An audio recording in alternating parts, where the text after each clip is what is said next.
Hello? You guys ready? Ready?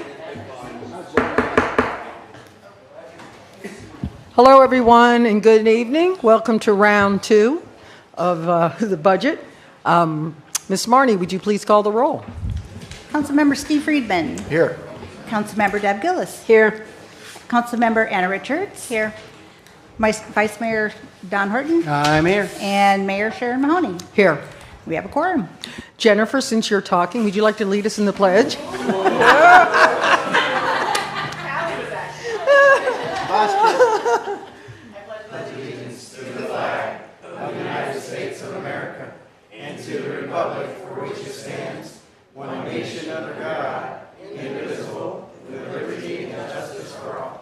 Thank you. I couldn't resist. Okay. Deletions, additions, anybody have anything? Steve? Anna? Deb? Don? When we talk to the budget, a lot of deletions, but other than that, I have nothing. Okay, and nothing for myself. Okay, Marnie, I guess we'll open public comment. We don't have anyone signed up in the house, but let me check on Zoom. No, ma'am. No public Okay, comment. public comment is now closed. Ron, anything you'd like to say? Are we tossing the ball over to our finance person? Catch. All right, we're just going to start going along where we left off yesterday with the Village Manager tab. We didn't have a chance to get to the capital items, so What tab is that, please? tab 8, Thank you very much. and then we're going to be toggling between that and tab 13 where the capital is located. Okay, ready when you are.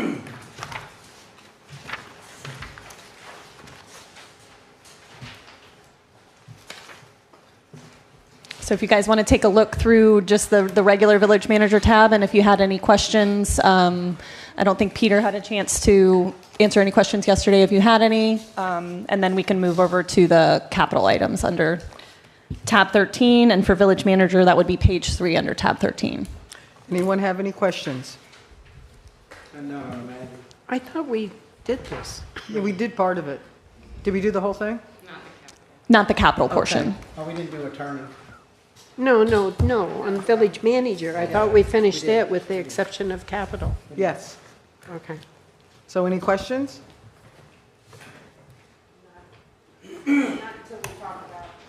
Okay, would you like to talk about capital? Listen, you got to have fun with this some way. Tab? Yeah. Yes.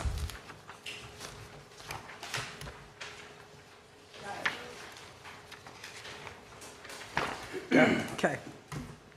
Everybody got it? Okay. So all the projects that are Village Manager related, that would be Canal Project 147, 132, the Lower Metacumbe Culvert Project, all the canal restoration, and, well, the land acquisition fund is also coded to the Village Manager account. Does anybody want to talk to Peter? I believe this would fall under you. So are you saying that everything on page 3, I mean, you just rattled off a lot. And The top section so is the pretty top much all... section, all coded is all Peter's projects, and then the next to the bottom. land acquisition is also coded to Village Manager account. Which is the next to the bottom. So then I guess, should we start with, do you guys have any questions? You want to talk to Peter to explain I anything? thought they were going to talk to us, but Well, he's back there shaking his head. Do you want to? If there are questions, I'd be happy to answer. Come on up, and just in case there is, please. Thank you very much. Sure. And the one other project that would fall under my purview. I hit it off. Sorry. Thank you. The one other project that would fall under my purview and capital on tab 13 would be that Sea Oats Beach breakwater project as well, if you had questions about that. The Green Turtle hammock improvements into U2? Yes. Yes. Good and- point, yes. And your projected balance, so is that project that you're doing there, is that almost completed? Yes, so that $213,000, most of that is the remaining costs associated with the pavilion project. I also included about $40,000 in this 25-26 budget for renovations of the classroom building at Green Turtle, which had a terrible mold problem. We began a restoration project there, but we saw that it was turning into something much greater, and it looks like, after discussions with AJ and his team and remote mold remediation experts, a contractor, it looks like we might need to demolish that building due to the cost of a remodel. So we have a little bit of funds in there. It's an extraordinary setting. The classroom building would be extremely useful, especially given the pavilion and all the improvements we've done there with the Russell Cottage right next door. So we would like to see that classroom building redone, and it's looking like that would probably be a demolish and a rebuild, or if we don't want to rebuild it, it would be a demolish. But right now, it is sitting unusable. The mold is so bad, you cannot stay in there. And that's the we one that tried. we had the chamber function in about a year or so ago? No, that was the actual Russell Cottage. Okay. So towards the bay from that is a really nice, size of it, maybe like a 1,500 square foot building, maybe like this. It was a functional lab and classroom building. We had meetings in there, school kids came in there, presentations, meetings, but it had some rain damage and the mold got so bad. We tried to remediate it, and it just needs either a complete rebuild or a demolish. So we just don't want the building to sit there as what it's doing, unusable. So that's why we included a little bit of funds, if nothing else, just to demolish it this coming fiscal year. Well, this isn't the time So- or the place. Oh, I'm sorry, Deb. This isn't the time or the place, but that property seems so underused to me. Is it true that right now Florida Forever is the only one who has access to it, that can use it? That's what I'm told. That's not true. Okay, So that's- Florida Bay Forever has use of the Russell Cottage only. Okay. The property is open to the public. The back part of the property has been a construction site for almost a year now, Mm-hmm. so we've had that closed. But with all the improvements done, it is really nice. Okay. And we expect the use of that park to go up tremendously. That's great. It needs to, but that's another Yeah. subject. But thank you. Okay. Go ahead, Deb. I'm sorry. No, it's okay. So on this, it says transfer from the impact fee fund, and it's in the proposed. So that's coming out of impact fees. Yes. So yeah. that's not, that money's already there. Correct. And there was grant funding for the Green Turtle Pavilion project as well, both from TDC and DEP. Right. That we've And already- So then the figure below that, the proposed budget figure of, that matches the one above it. Where are you at? Right here. Okay. Isn't this what we're, Okay. yeah?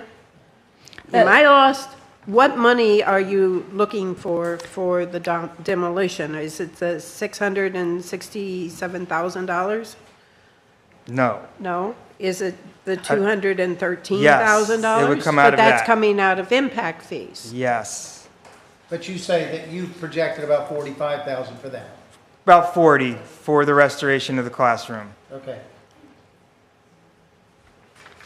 Of the impact fees. Yes. So the demolition would come out of impact fees I also? believe so, yes, because it would be eventually a remodel. We are improving the park facility. In 2050? Oh, no, sorry. That was supposed to be a joke. In 25-26. The remodel, we're proposing the remodel in 25, 26? It depends on a cost. I'm sorry. It depends on a cost. I don't know exactly what route we're going to take with it now. We also have an option of just removing the interior and leaving a The roof. shell? Yes, that's another possibility. So our plan for 25-26 was just to come up with a good plan, if nothing else, just to do a demolish, brainstorm. The village will is going to take back control of the Russell Cottage in 25, 26. So we will hopefully have staff there, and part of their goals are to come up with a plan for the use of that property. We have a new cultural arts coordinator. She is fantastic, and one of her main goals is going to figure out what to do with that area and how to use it. So I'm tasking her with that. That's great. So this $213,000 that I see saying it's coming from impact fees will complete what we have going on, plus do whatever demolition that we need to do. Is that what you're saying? Yes, and reconstruct or redo the playground there. We need the final component of the management plan for this property, and that's why I'm involved with this, because we're trying to carry out the management plan for this conservation property, is to have a code-compliant playground area, something. The two tiny pieces of equipment, playground equipment we have there do not meet code. They're these old 25-year-old springy horses. So I'd like to utilize to install a new functional playground there. We're even looking into swapping the playground equipment that's currently on the Founders Park Beach and bringing it over there. We met with the contractors last week to talk about that. That's a possibility. The equipment down there, some of it still is usable. So I estimated about $20,000 for the building of a new code-compliant playground at the But that Green could come Turtle. out of impact fees also. Yes. I'm trying to determine what money, if it's coming out of impact fees, that's being raised as we do permits and Right. whatever, how we get impact fees. So I'm trying to determine what additional money you need over and above impact fees, because everything on the Green Turtle is, if I'm understanding this correct, is covered with impact fees. That's my understanding as Yes, well. the Unless- items in blue are the revenues that would be covering the cost of the projects. The items in red are the expenditures. But they all balance on here. Yeah. They have to balance. Well, You have to show where all the money is coming from. Even if there's okay, not but in enough to this- cover it, in that's this why there's, case- In this particular case, it's it's all the impact fee. Yes, you got it. So even if we say, no, don't do it, we're not saving anything on the budget. No. It's still- That's where I'm trying to get to. Yes. It'll Sorry. still be in the kitty. Yeah. Still be there. Yep. I guess I'm done trying to explain so I other people understood what you're understand. Anybody else have anything for Peter? Why he's Oh, up well. here? Can I, Go ahead. Oh, go ahead. anything on in the blue, you'll see use of fund balance or transfer from general fund. Those are the items that are pulling from our budget, basically. There you go. They're not covered by impact fees, they're not covered by a grant, or, so those are the items you would need to focus on. Okay, anybody else have anything for Peter while he's up here? Don? There's, while I'm here, I'll just also mention, there's one other thing also that's under my purview, is the Safe Streets for All. You'll see that same tab 13, page 4. It's under Capital Outlay Public Works, $80,000. So we have applied for a $400,000 grant. Alyssa Panzer led that effort. It's a really interesting federal Department of Transportation grant to improve pedestrian safety on our roadways. We have support from the Monroe County Sheriff's Office. We feel like we have a really good chance to get this. Key West has received this and Marathon in the past. So the $80,000 is the match. There's a 20% match. If we do not get the grant, we would not be utilizing these funds, but we have to budget for it. I just wanted to mention that too, in case it comes up. It's on page 3, tab 13. Oh, page 3, okay. Sorry, I got the page wrong. No Sorry. wonder I can't find it. Sorry, He said 4. I did Yeah, say he 4. did. I I'm said digging 4, through, I my go, bad. I heard. Why am I not reading this right? Sorry. So that's under capital outlay, Public Works. And all those canal projects you see there are fully grant funded. That's great. If it's fully grant funded, why does it say that we have 1,500 from fund balance? 15, a million five, you mean? I mean, yes, Yeah. thank you. Little different. Little different. So that is all reimbursement based. I imagine that's where that comes from. Unfortunately, I know these are huge numbers here, but all of these grants are reimbursement based. So we have to front that money, submit reimbursement requests. Maybe that's, Is that, Okay. So the 7.3 million and the 500,000 are already funds that we're guaranteed to get. Oh, right, right. The portion, the 1.5 million would be the portion that we would have to put in for reimbursement. Okay. But that is all, the 1.5 is all reimbursable? Yes. Okay. That's good. Anybody have anything else for Peter? so, and that project is the lower canal project for the most part, right? right. The All Lower that money- Matacumbe Culvert Project's the culvert big one project. for this coming year.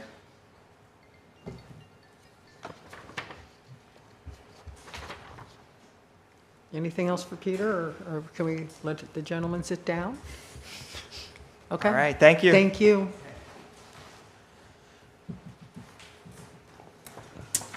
All right, so if you guys would like to go back to tab 8, we can look at the finance department,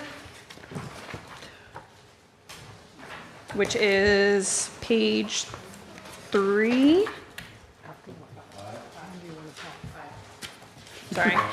Sorry, page 5. I'm stuck on village manager. Okay. Let's go ahead and get a few more done. Okay. 8.5. So under the finance department, we mostly tried to reduce as much as we could. The only increases you'll see on there are under professional services and insurance. Insurance is slated to go up at least 6%. That's not guaranteed, but we wanted to budget for it just in case. And then under professional services, we budgeted for some finance support. Mayor? Yeah, go Okay, ahead. so I'm probably going to ask this question to almost every department head as we get up tonight. And so I'll do it now and everybody else can be prepared for this. And it's not, it's just a valid, I think it's a valid question. It may not be. Number one, under dues and subscriptions, so far, we're projected for this year, the year that we're in right now, of $37,845 for your dues and subscriptions. Mm-hmm. Yet you're budgeting $26,985, right? Yep. So we're 11 months into this year, and you're already at 37.8. So how are you proposing to lower that number? We are no longer going to be utilizing the Tyler Technologies HR platform Okay, because we because got a we new. got a new- So that okay. is where that's being removed from our budget because we're no longer using it. Okay. And then my last question is, so far, we're at 29. You projected 45 for you budgeted for your training. We're at 29, and you're down to 3,000. You've lowered that off of your budgeted amount by 1,500. Is that 3,000 enough allotted for training for this coming year? That's totally controllable by the department. So if we don't have to go to the conferences. You- We were just trying to be budget conscious and decided to lower that and minimize some of our travel and training and trying to take it from where we can. Right. I think that, just me personally, I think it's important for training for our department heads or for all of our employees, and to be able to keep up with the latest technologies and to be able to keep up with current trends and those kind of things. So as we go through the budget, maybe there's places we can tweak, but I don't think we want to hurt ourselves at the same time. That's all I got to say. Thanks. Understood. Go ahead. Along that training line, there's more and more being offered in Zoom and online things. So, it's the travel and the housing part of it that gets expensive, so. Any other questions for the finance budget? We do not have any capital items. Go ahead. Just under insurance, it just seems to be a big number. I'm just wondering, what does that cover? Does that cover all Islamorada properties, vehicles? And who are the carriers? And has that been shopped around to other insurance carriers? It is general liability, property, pollution, flood. Well, the flood is in a separate line. But the big one is the general liability and property and auto. So that's PRM. I'd have to research the last time that we went out. It wasn't that long ago, and they're pretty competitive. That's an option. We can try to shop around. I think we might have a contract with them, so I'd have to look into that for you. Thank you. Anything, Anna? No? Okay, we can move on. Okay. The next budget we're going to look at is the IT department. That'll just be your next page, page 6. You got a clock in that budget? Yes. I already approved it on Amazon. I think it was only $15, $18. Good. Yeah. Anyway, I'll just start going over a couple items that actually went up in the IT department. We had the $100,000 grant for our cybersecurity software, which covers all the computers, endpoints in the village. That grant went away, and we reapplied for it because they cut it from the budget in the state, and then they added 15 million back, but they're not giving it to everybody. So instead of awarding it in July, they're not going to award it until November, I think. So we won't know about it, so I can't count on those funds. So this is something we have to do according to the Cybersecurity Act of 2023, I think it is. So it's important, so I budgeted $80,000 for that. I don't think we'll spend that much, but I'd rather be safe than sorry. The other place is Global Relay. I wanted to talk about that. I budgeted $80,000. We normally pay $19,000 a year. That's for our email archive. We have to archive all emails that the village that goes through the village email system. They charge us $50 a gigabyte to get our data back. So when Marnie has to do a public records request, we're paying money.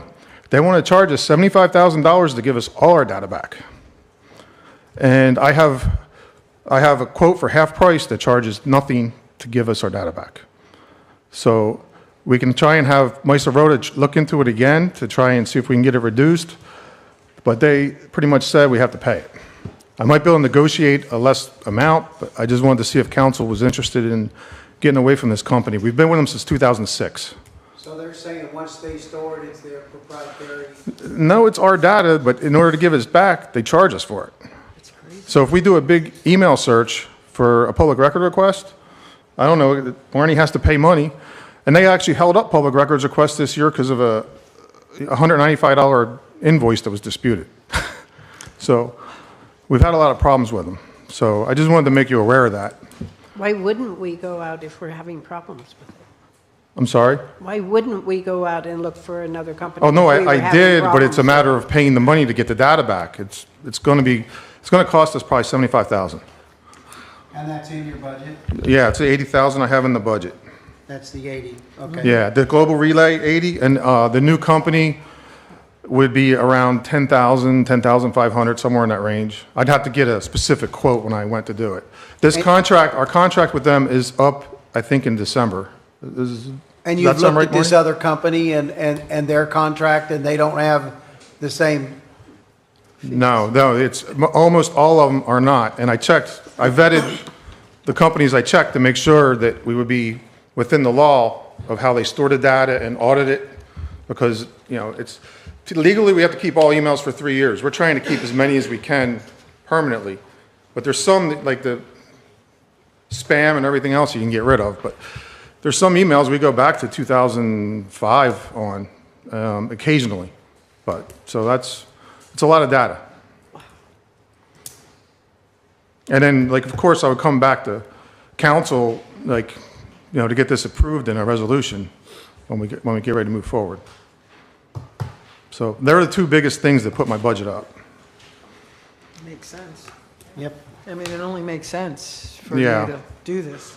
Do you guys have any other questions anywhere else in my budget? Go ahead. I do, Vince, and as I said, as we go through these, it's basically going to be the same question.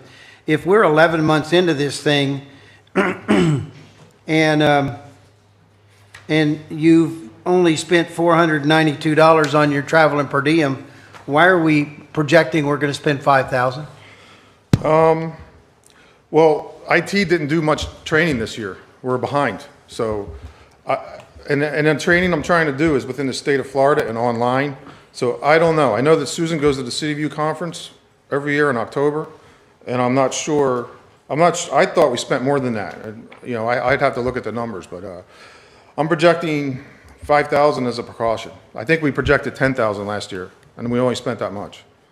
Last year you projected 10. 10,000 and only spent 492. Yeah. All right, but if Susan to stay up with her, what she does is very important. Yeah. We communicate with her a lot, and she's very good at what she does. So I just didn't understand that, and I also didn't understand if you've already spent almost 34,000 in office supplies or operating supplies. Why is that going to drop down by 15,000? Because we replaced a lot of computers in the office this year, and 15,000 of that was budgeted for that. So we've had most of the computers in the office replaced. I think we have maybe 7 or 8 more to do. Okay, and then if we've down in again I think you've already answered this, but I want to just go through it again on training. You've only spent $4,500, and you're projecting 11,000. That's more than twice as much this year. So this projected year, this Yeah. coming year. So As I said, we're behind. I need to send Frank on some more training, and I'm behind on some of my cybersecurity training. So yeah, we need to, because we had a lot of projects going on last year, so we didn't train as much as we normally do last year. okay. See, I thought you guys already knew it all. I didn't know that. So, Yeah. No, it's hard to keep up with it. yeah. Okay, and it's important. What Yeah. you do is very important for our Yeah. security. So, Yes, it is. Thank you. Okay. Anybody else have anything for Vince? No? No, Deb? Thank you very much. Okay, well, I have 2 capital projects. So that's the weight. There's more. There. Yeah, but this is actually not bad. I mean, last year I spent 100, it's wrong on here. I spent 197 last year, but that was upgrading our server infrastructure. It's page 2, Page 13.3, is that right? 13.2. 13.2, yeah. But one of the big things is upgrading the AV equipment that we do these council meetings with. It's reached its end of life. It's not under support. I believe it's 7 years old. And that's pretty much the end of life for all that equipment. So we want to look and go out for bid and look at upgrading all that software. As you know, we had to do the microphones and the audio system just last year as an emergency purchase because it was going bad. One of the things we are going to do is add more speakers that are not, the speakers that are facing down create all the feedback in the mics, and that's why it's sometimes hard to hear. So we've already got a plan for that, and that's not that expensive, but the equipment in that booth is.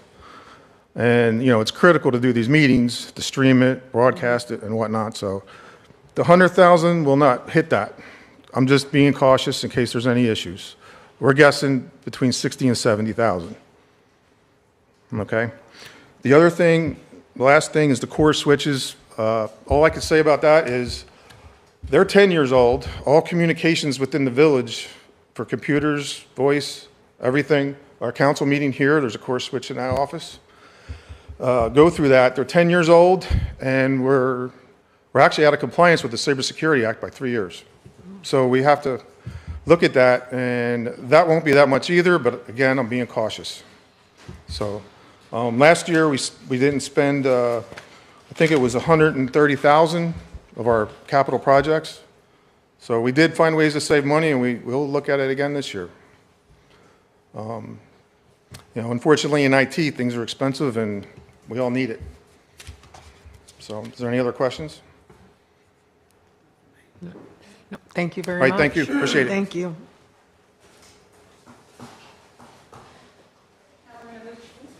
Now we're going to move on to tab 9. which includes planning, code, affordable housing, and impact fee and building. So Jennifer takes care of a lot of that. Good afternoon, everyone. I don't really have anything to say. My budget's pretty straightforward, so I can just answer questions if anyone has any questions for me. Anybody want to start? Have a question for Jennifer? I know. I'm Go sure ahead, the Vice Don. Mayor has questions for me. Same, Oh, that's what I said. we'll go back to the same thing. On your professional services. Are we in planning first? We are in Sir? planning, yes, ma'am. Tab 9, page 1. Yes. Yes. Your professional services, Yes, sir. you're projected out of the year that we're in. Yes, sir. 133.4. But yeah, you're only budgeting for 54. Yes, sir. For next year. How are we lowering it that much? What are you doing magic for us? Well, a good chunk of that from last year was the comprehensive plan update. So that's, pretty much 50%. We've paid out about 50% of that, I believe. So we've lowered it by that.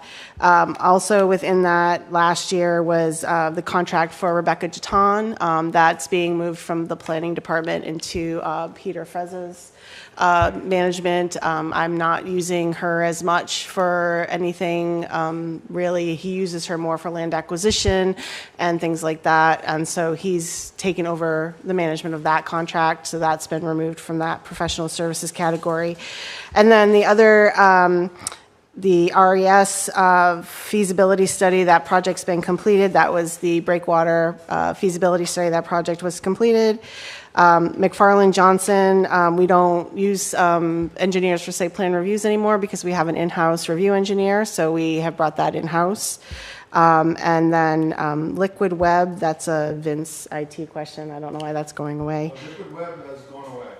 That's gone away. It's all under IT and different. Can I stop you there while you're under there? Sure. You're McFarland Johnson.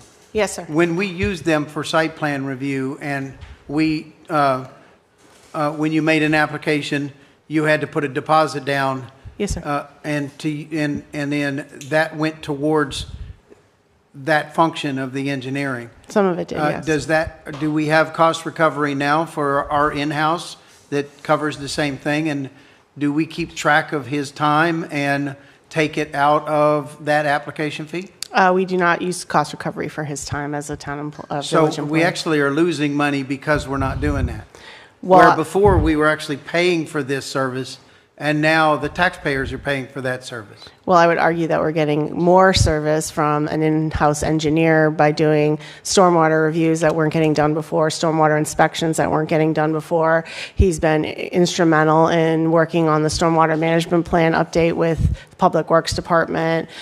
He does other conceptual designs he worked with the marina on the slab for their tiki hut. So he does other work for the department and the village. And so I would argue that the village is getting a more benefit to have an in-house engineer.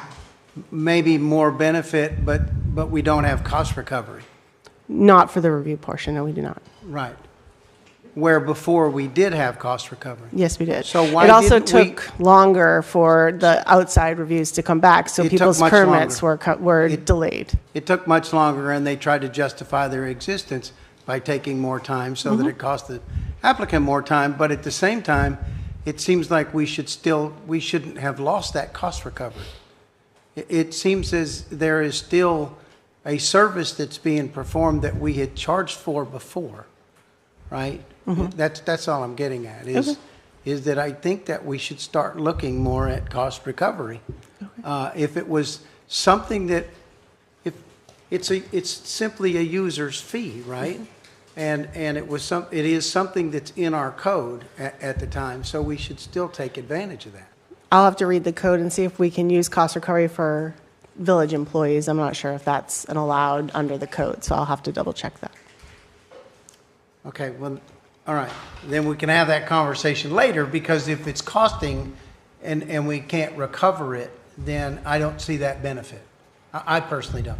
I see a benefit if he's designing a slab for the village, or if he's designing or helping with the stormwater stuff, right, for that. But when it comes to what we used to get as a plan review and cost recovery, now it's costing. So we're not saving, we're spending.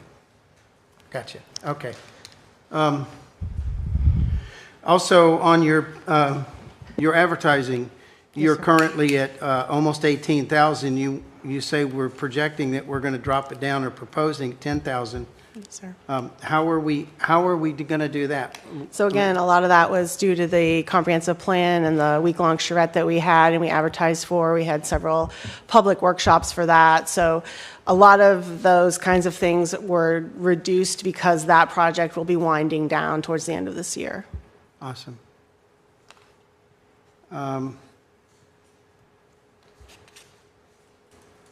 And you're looking at almost 3 times as much of what you've already projected for this year in travel and per diem. We've got some training or something that's coming up, or? Well, I budgeted the same last year. Again, similar to Vince, we've been a short-staffed department pretty much since I've been with the village, almost 3 years now, and we just don't have I haven't been to any training since I've been with the village. I haven't been to any conferences. Some of my team goes to some online things. We go to very few things because we don't have the time. It takes away from reviewing permits and doing inspections, so we just aren't able to go to those things as much as we would like to and need to and want to. I've budgeted what I think people need. I do have several people that have CEUs, continuing education units that they need to do for professional licenses and things like that. So there is some in there that I will need to do. So I just kept my budget the same in that category. Okay, all right, thank you. You asked everything I was going to ask, so anybody else? I know. Yeah, anybody else? Just curious about the repair and maintenance from 6,500. What was that about? Yeah, so it's all my understanding that all repair and maintenance is now under the Public Works Department for all our vehicles. Yep. Thanks. Anyone else? Deb, you got anything? Anna? No? So we can move to Got code. something else? Not for this one? Okay. So we can move to code if anybody has any questions about code. Nope. Mr. Vice Mayor? Code, oh, code. Code. Yeah. You want to start, Don? Code for, as far as, for our, the special magistrate, that's cost recovery too, isn't it? No, It's not. we don't, no, that's a contract with the village. We pay that, that's a fee that the village pays to have a magistrate that as far as I know, since we've had him for 20 years, we've never used that as cost recovery. So when the magistrate finds somebody in violation of a code and fines them, the fine doesn't include part of his service? There's a $125 administrative fee that just goes into the general fund. It doesn't, Can we track that to see how much is there a way to, is that crazy, or is that, it seems like, I'm going to ask the attorney this question, if we have a code enforcement case and it costs us to have our special magistrate come down here and preside over that case, are we allowed to put that as part of the fine?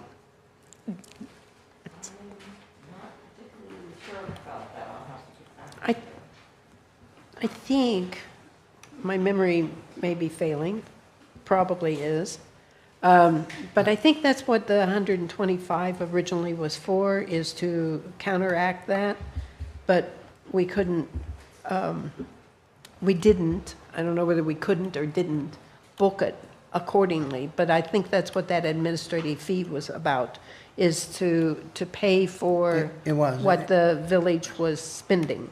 It was, way back when. Yeah. Yeah. And I think that's still that way. Well, you could buy a car for $4,500 too, and you can't do that anymore.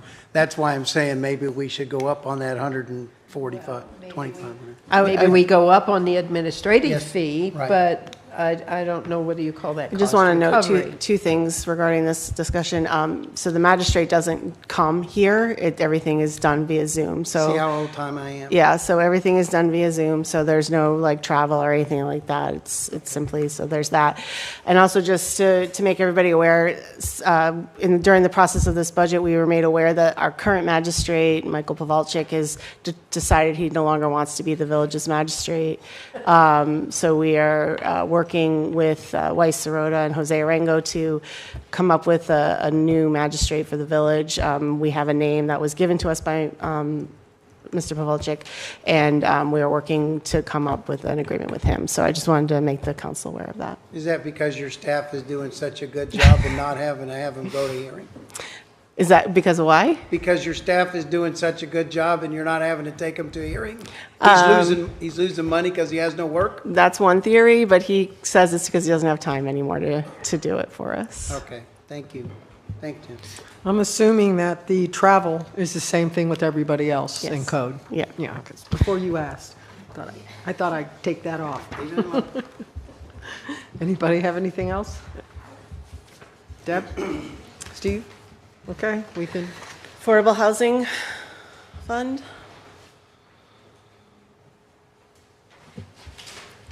I posed some questions during our one-on-one sessions, such as, is this money available if and when we come up with a project to build with? Yes. And the answer is yes. Yes. And does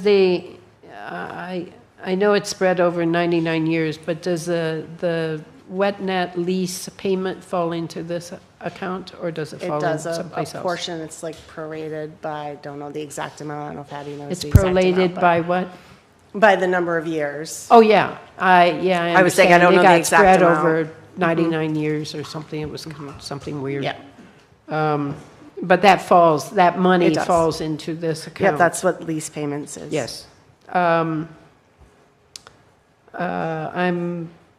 I'm glad to see that we still have the first-time home owners program. It's a viable thing for our citizens that are trying to buy new homes. It's not a lot of money, but it makes a difference in their lives. We had quite an uptick in applications this year, and we expect more next year due to the new project at Gardenia Street. So we expect Right. more there. Right. Yeah, all the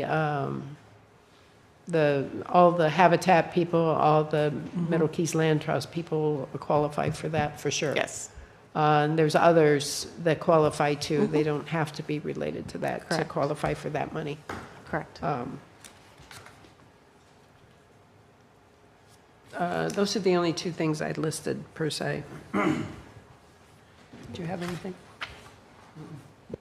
Anna, Steve? Nope. Okay, and then impact fees.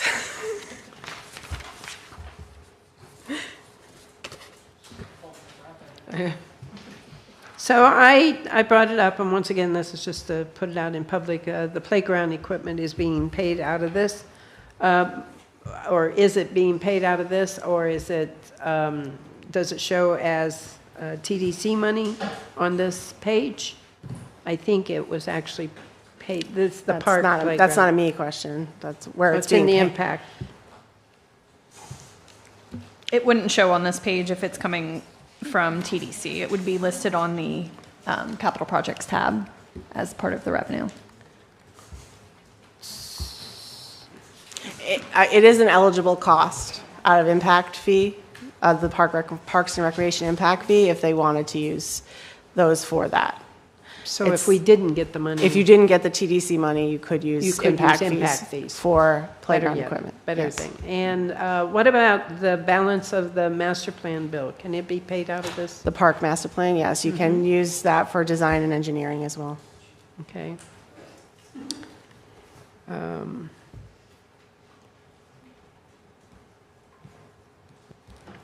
I think those are the only things that I brought up. Dawn, do you have anything? No, ma'am, not on that issue. Anna?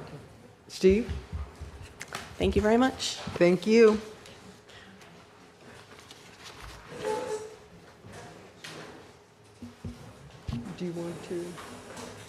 talk now? Okay. Oh, well, after Sheila. After Sheila, we want to take a break, and Don wants to say a few things, so. Just a She's on page 9-5. 9.5. Oh, I tore that whole page out. Yeah.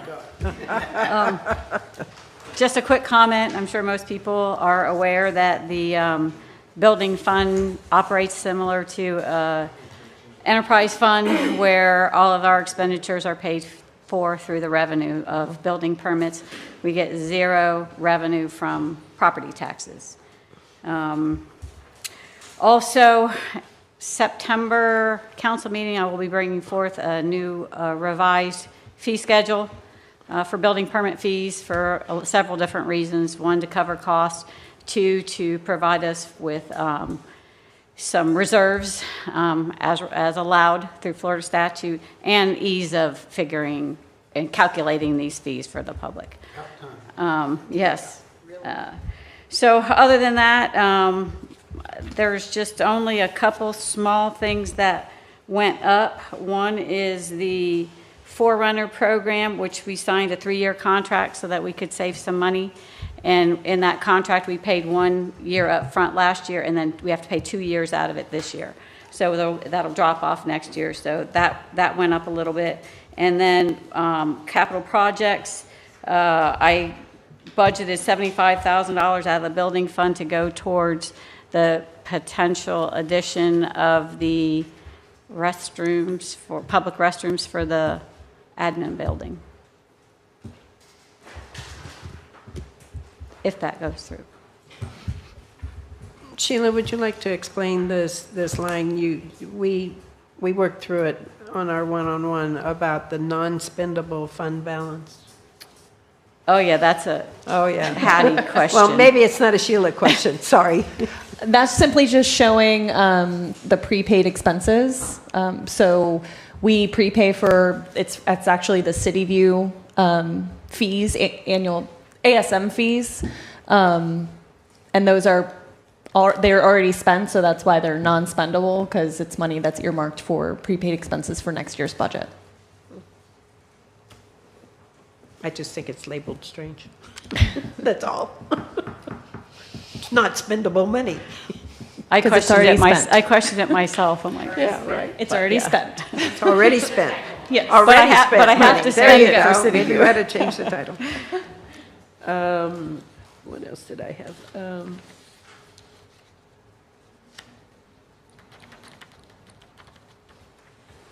Is there any other expenses that can be paid out of your fund that we're not doing, that because of the fact that it's a recoverable fees on this? Is there something that?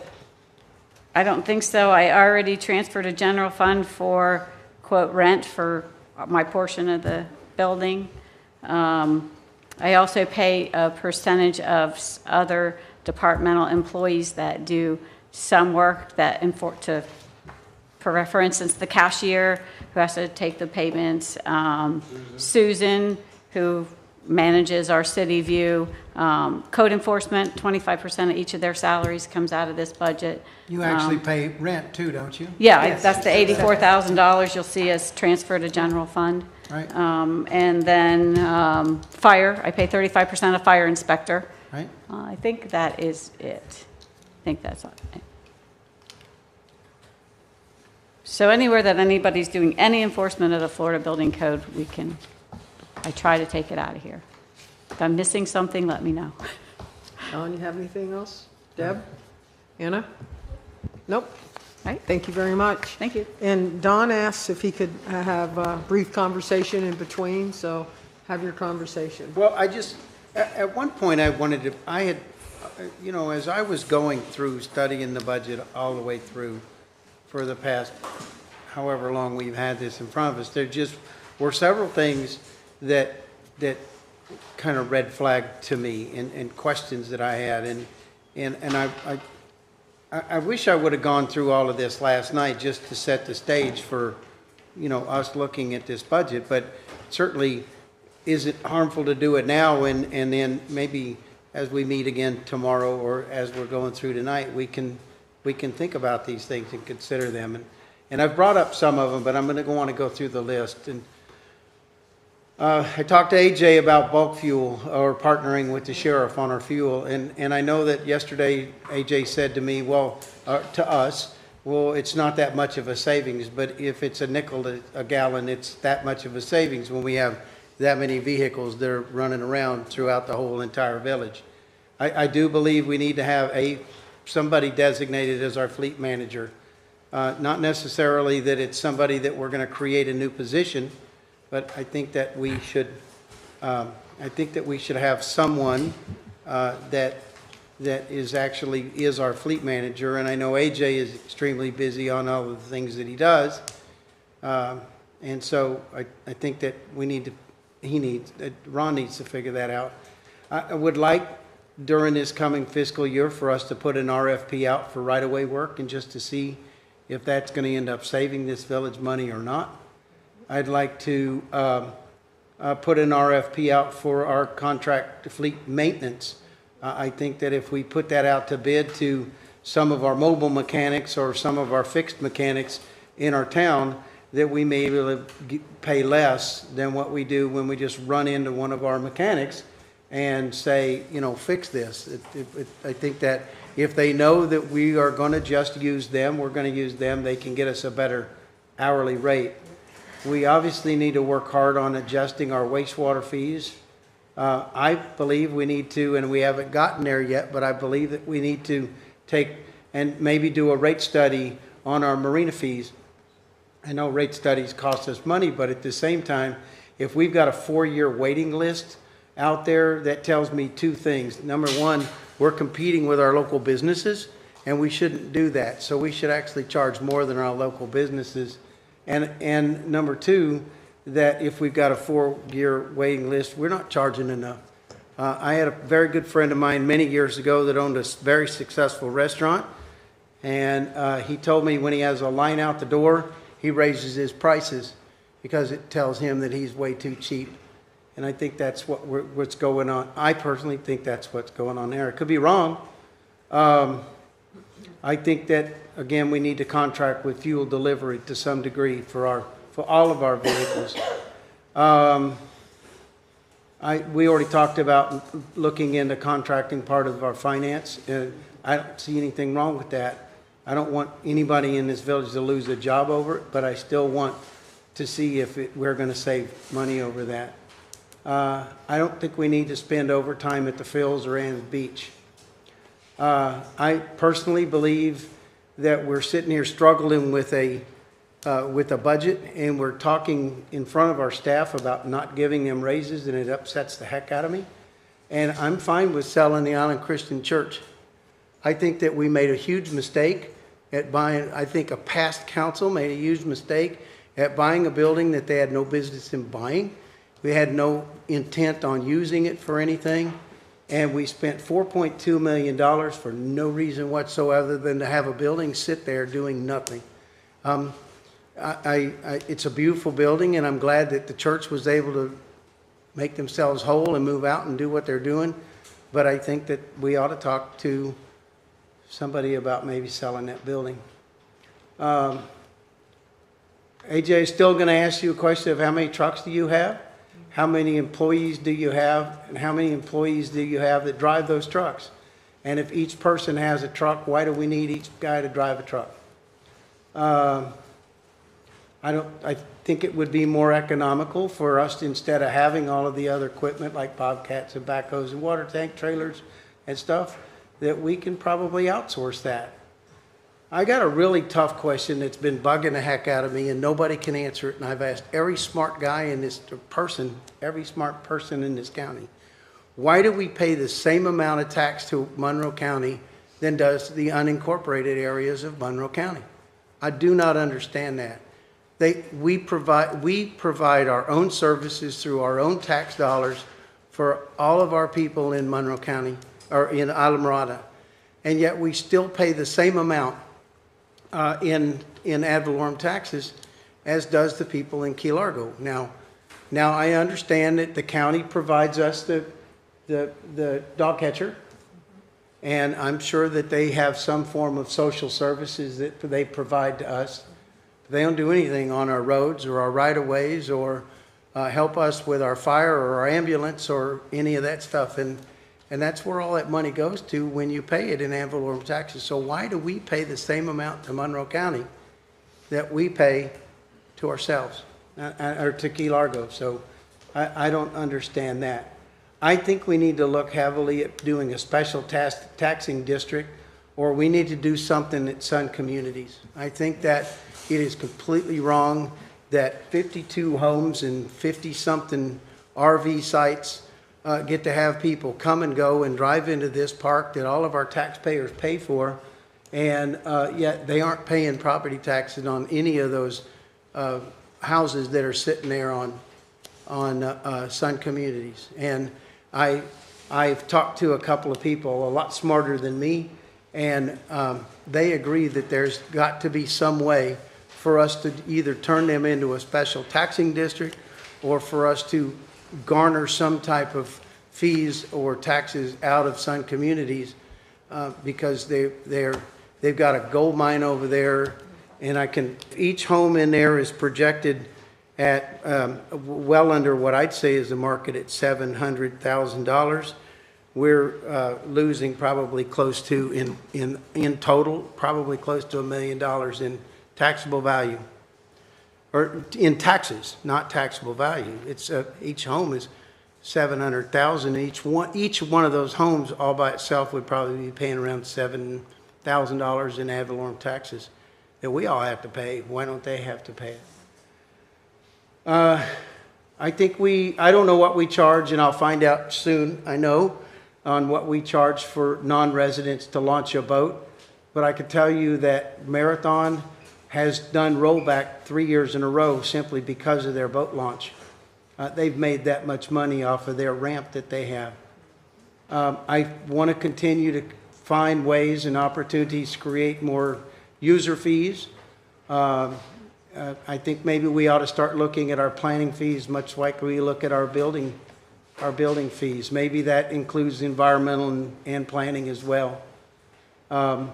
I think that we ought to create an automatic fee for code enforcement.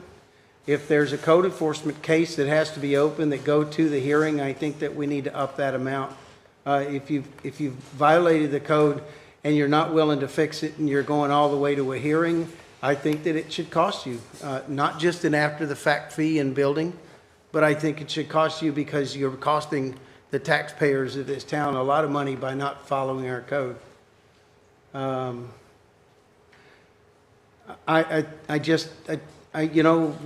I keep looking at, we're having $580 million in additional taxable property values, and it gets consumed with just 3 major things, and I just think that should never happen. And I hope we don't ever let that happen again. I think we're making those changes, and Ron, I think you're making some good changes that will help that, and I thank you for that.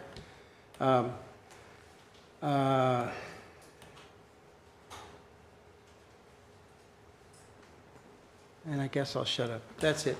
That's my wish list. If I had Christmas time coming. Thanks. Does anybody else have a wish list? Deb? No, I don't have a wish list, but I do have a comment about the road services. I never have quite understand. DOT reimburses us some of the money that we spend for maintaining the right-of-way. And I understand that we actually have a higher standard, and so therefore it's going to cost us more. But the other day, when I asked this, I think DOT reimburses us like $65,000, and I got an answer of we spend $300 and something on road maintenance. Now, surely that's not a comparable number, and if it is, something is really wrong. But the DOT, and we've had this discussion repeatedly, the DOT doesn't pay us a lot of money to maintain their road. if we revert it back to them maintaining the road, they're going to mow maybe once a month, maybe, which isn't the look that we want. So I understand all that, and I get that. I just need to understand how much more we spend for what they're paying us, that's all. I have one more thing. One last thing is that there's been talk about, setting the original at 3%. And I know we all want to lower that. But I think that there's been some ideas that have been tossed around here. But there's also an expectation in this town of a level of service.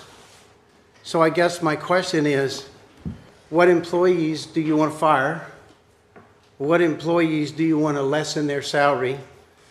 What services do you want to deplete, to get rid of, in order to satisfy whatever that number is? And I guess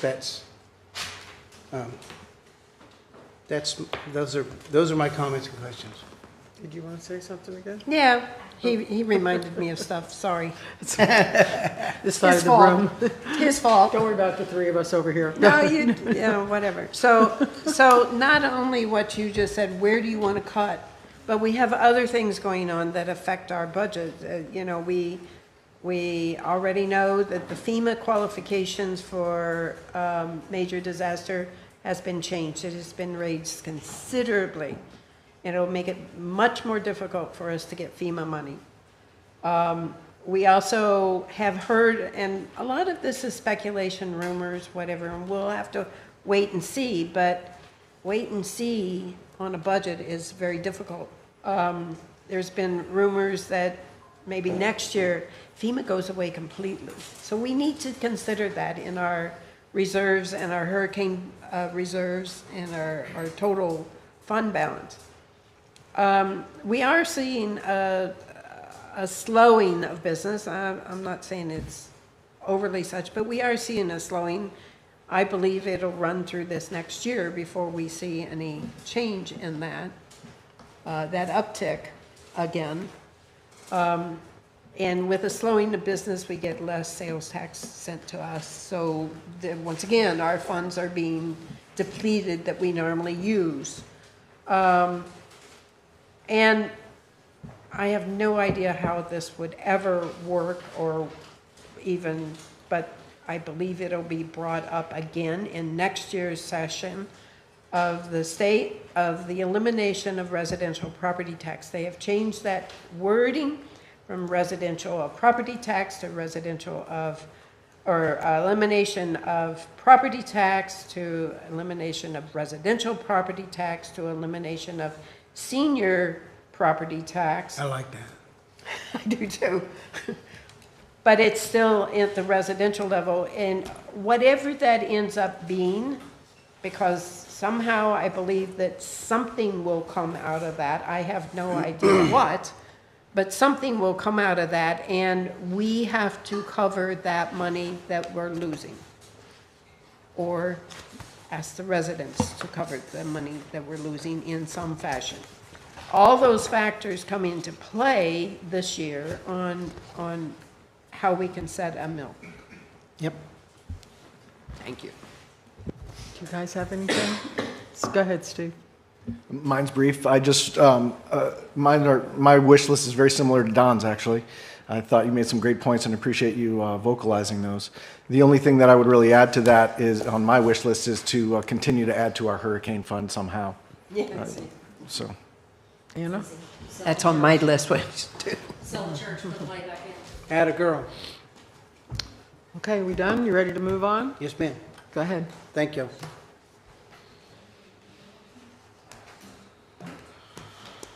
So that'll be fire rescue. Tab 10, page 2. Hello, Terry. All right, I'm here. Let's hear it. Anybody have anything? I don't. Steve, you have anything for Terry? I didn't quite catch, there was something that you and Dr. Larry were talking about, where there might have been an overage that you volunteered. I'm not really familiar with what you guys discussed on that.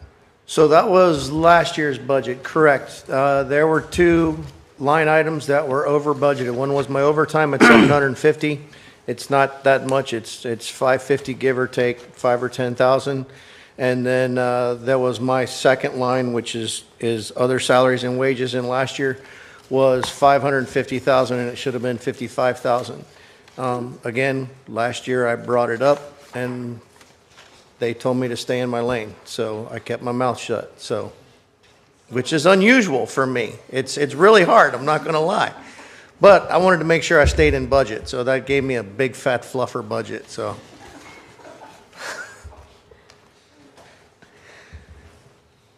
Anything else, Steve? Anna?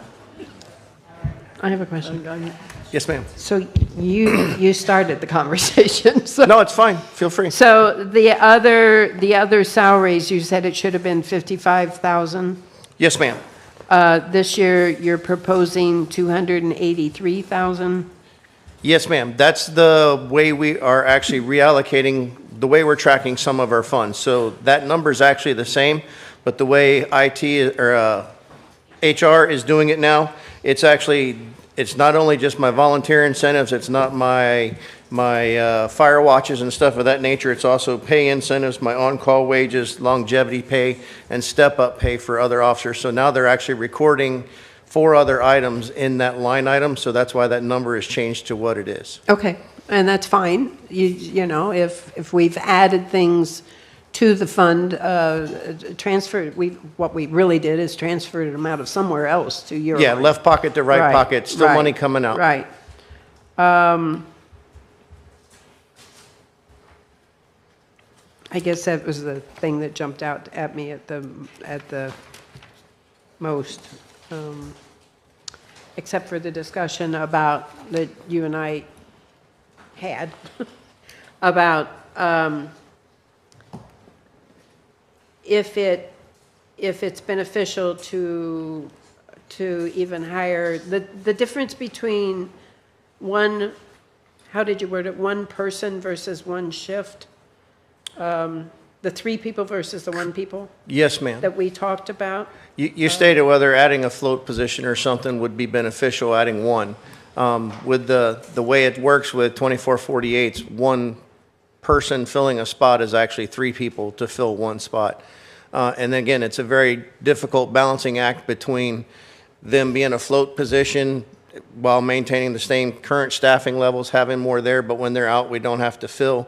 But then if they're afloat and they hit a certain threshold of working X amount of hours on average over a month, and they're entitled to benefits, now there's no real cost savings. So we've balanced it numerous times with the last 3 or 4 different managers, last 2 HRs. Trying to find that balance is not as easy as you would think it is. We've run 5 or 6 different scenarios, and none of them actually work out in the right direction. I'd love the staffing, please don't get me wrong, but it is not the fiscally responsible thing to do.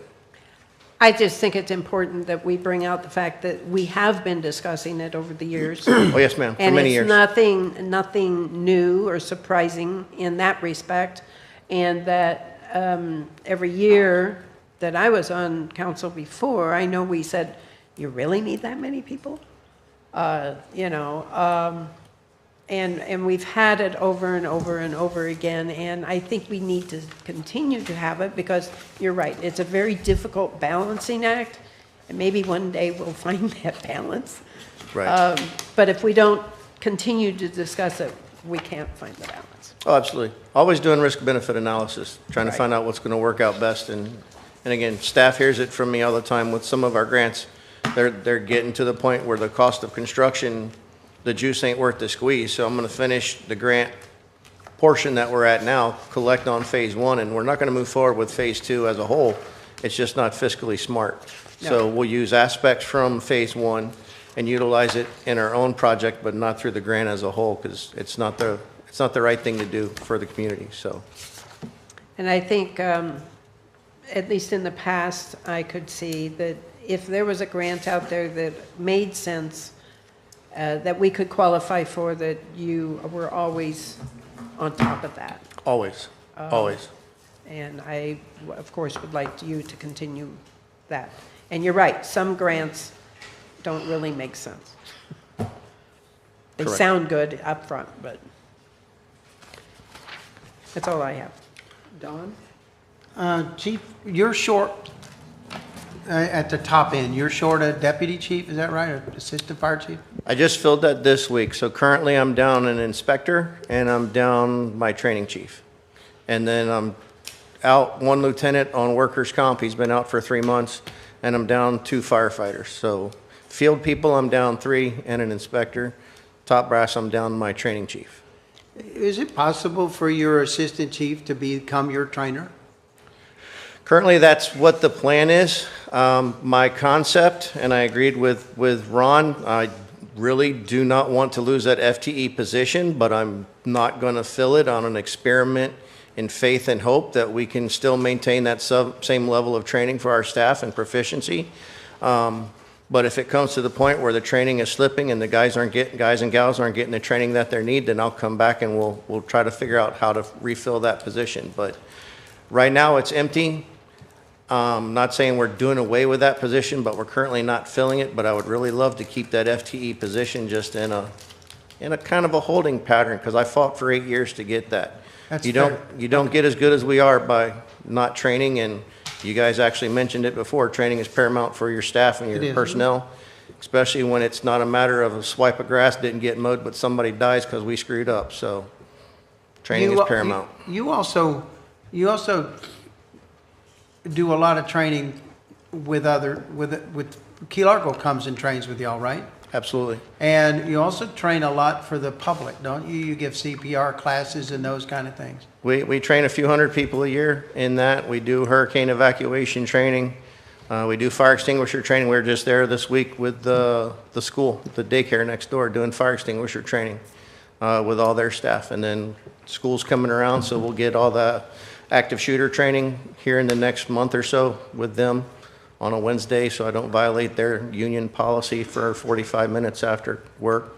It's another whole ball of wax, but we'll train them as well for active shooter situations. So yeah, we train all over. Teach the co-op, go down to Key West, help them teach out with the MERC program through county EM. And I help teach emergency management. All right. That's all I have. Anna? Steve? I had one more thing. Sorry.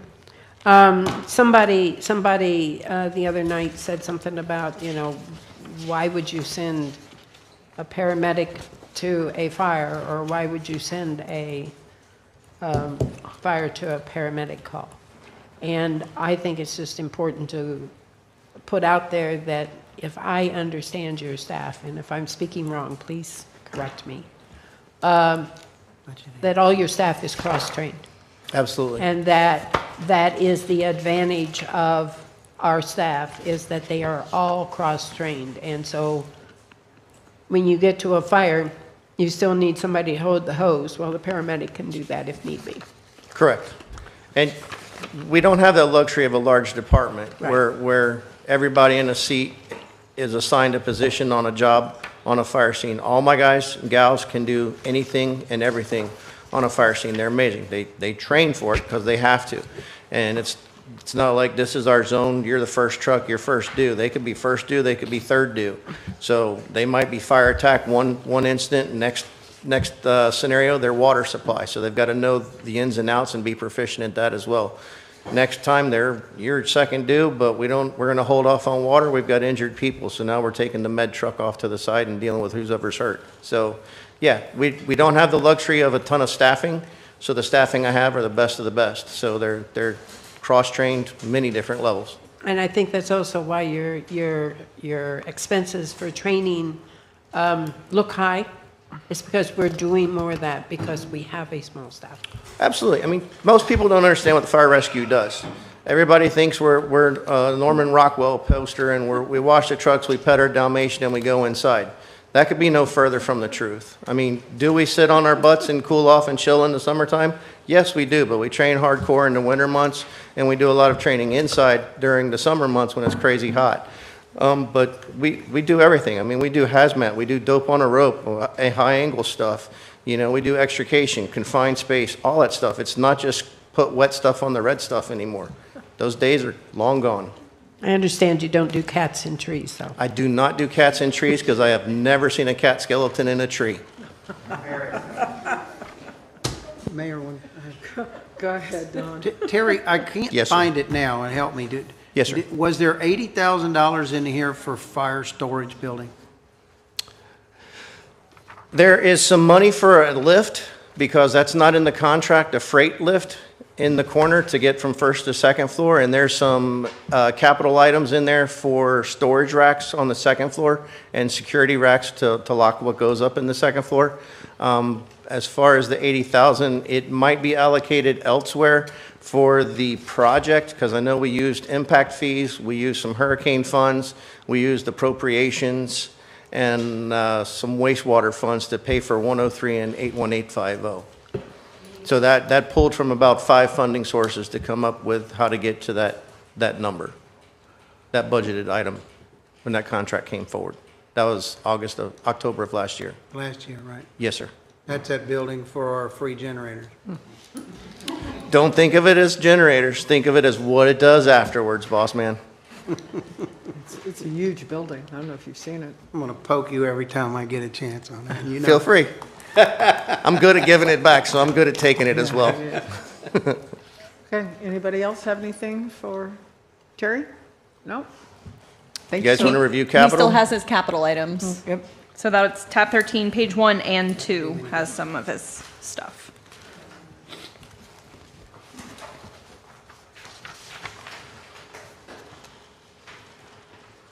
I'm just page 1.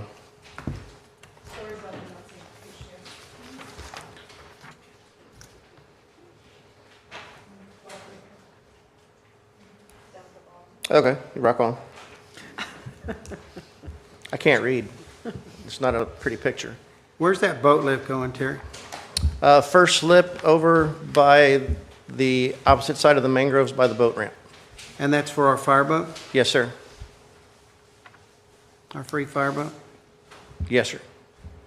Our second free fireboat. Right. You're welcome.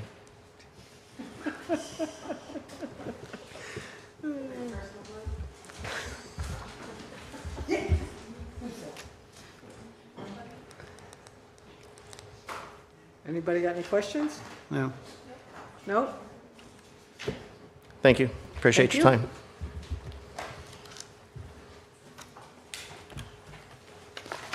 Guess we're moving to Maria. Welcome. It's always a lot of fun going after Terry It's tab in the fire 11. department because, you know, Yeah, can't match that act. no, you can't. So tab 11, page 1. Yep. Okay, thank you.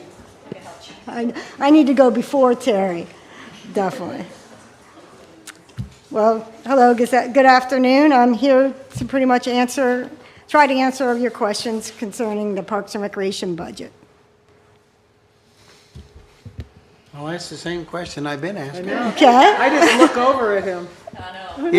So if you are at a projected balance after the end of this year, the year that we're currently in, Yes. at 501,000 for professional services. Yes, sir. How are we going to lower that down to 390 if you did your magic?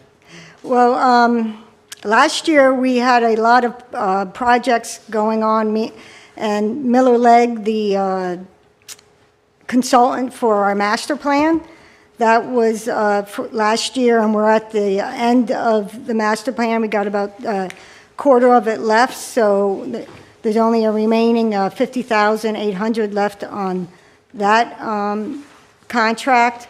Also, the RJ Design, our pool consultant and engineer, we are still working with him, but all the funding for that has been transferred to the capital, Yes. yes, capital project fund, is it? Yes. So that's been put into a different fund.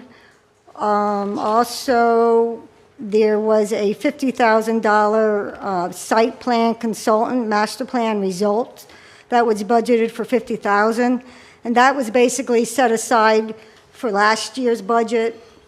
The previous manager wanted to set aside the $50,000 just for engineering plans for any future projects that may come along with the Miller Lake master plan. So that was removed. So all those different projects, professional services was eliminated. So that's where we came up with the 360.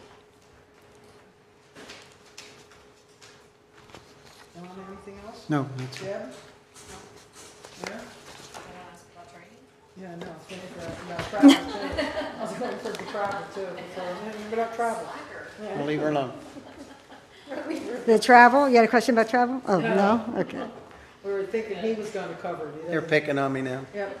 Steve, do you have? Well, for travel, and our travel and our training expenses did go up, and it's mainly to try to get our great staff into some conferences and training programs and so forth. Same as everybody else. Same so, as everyone else, yeah. That's why he didn't ask. Yeah, so this year, Annie wasn't able to go to a conference, and I wasn't able to go either, just because the funding wasn't there, but we really need to go. It's important to go to these conferences. Steve? Okay. Anything else you want to, any special projects you've got going on? Oh, we have a lot of projects going on, so you Yeah, I want know. to move to Yep, they're capital? tab 13, Yep. page 2 and 3. Yep. The capital outlay, Patty, is Yeah. that where you want to go? Okay. Okay, so under Parks and Recreation capital outlay, the first item, the Wall of Fame Aquatics Center program, or this is actually an initiative by the Parks and Recreation Committee. What they'd like to see is basically a wall on the building recognizing, it's called the Wall of Recognition and Notable Achievements for all our aquatic programs, for our high school swim team, our club teams, the history of the aquatic center, and different initiatives that we've done over the last 20-something years. And basically, these are acrylic signs that are going to be on the building that will highlight all the achievements of all our swimmers, our synchronized swimmers, so pretty much everything that we do there.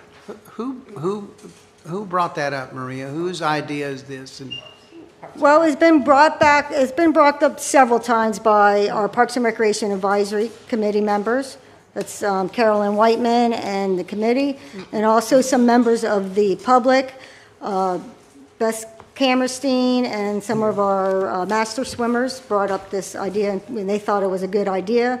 Does We've that had come out of several the general meetings. fund? I'm sorry? Does that come out of the general fund?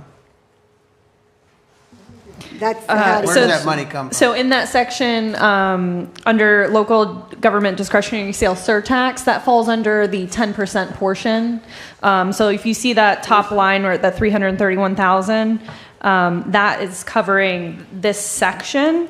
But in this section, all of these go towards that 10%, and then the remaining amount to cover, if we were to approve all these items, would be $372,000 out of the general fund. Out of the general fund? Yeah.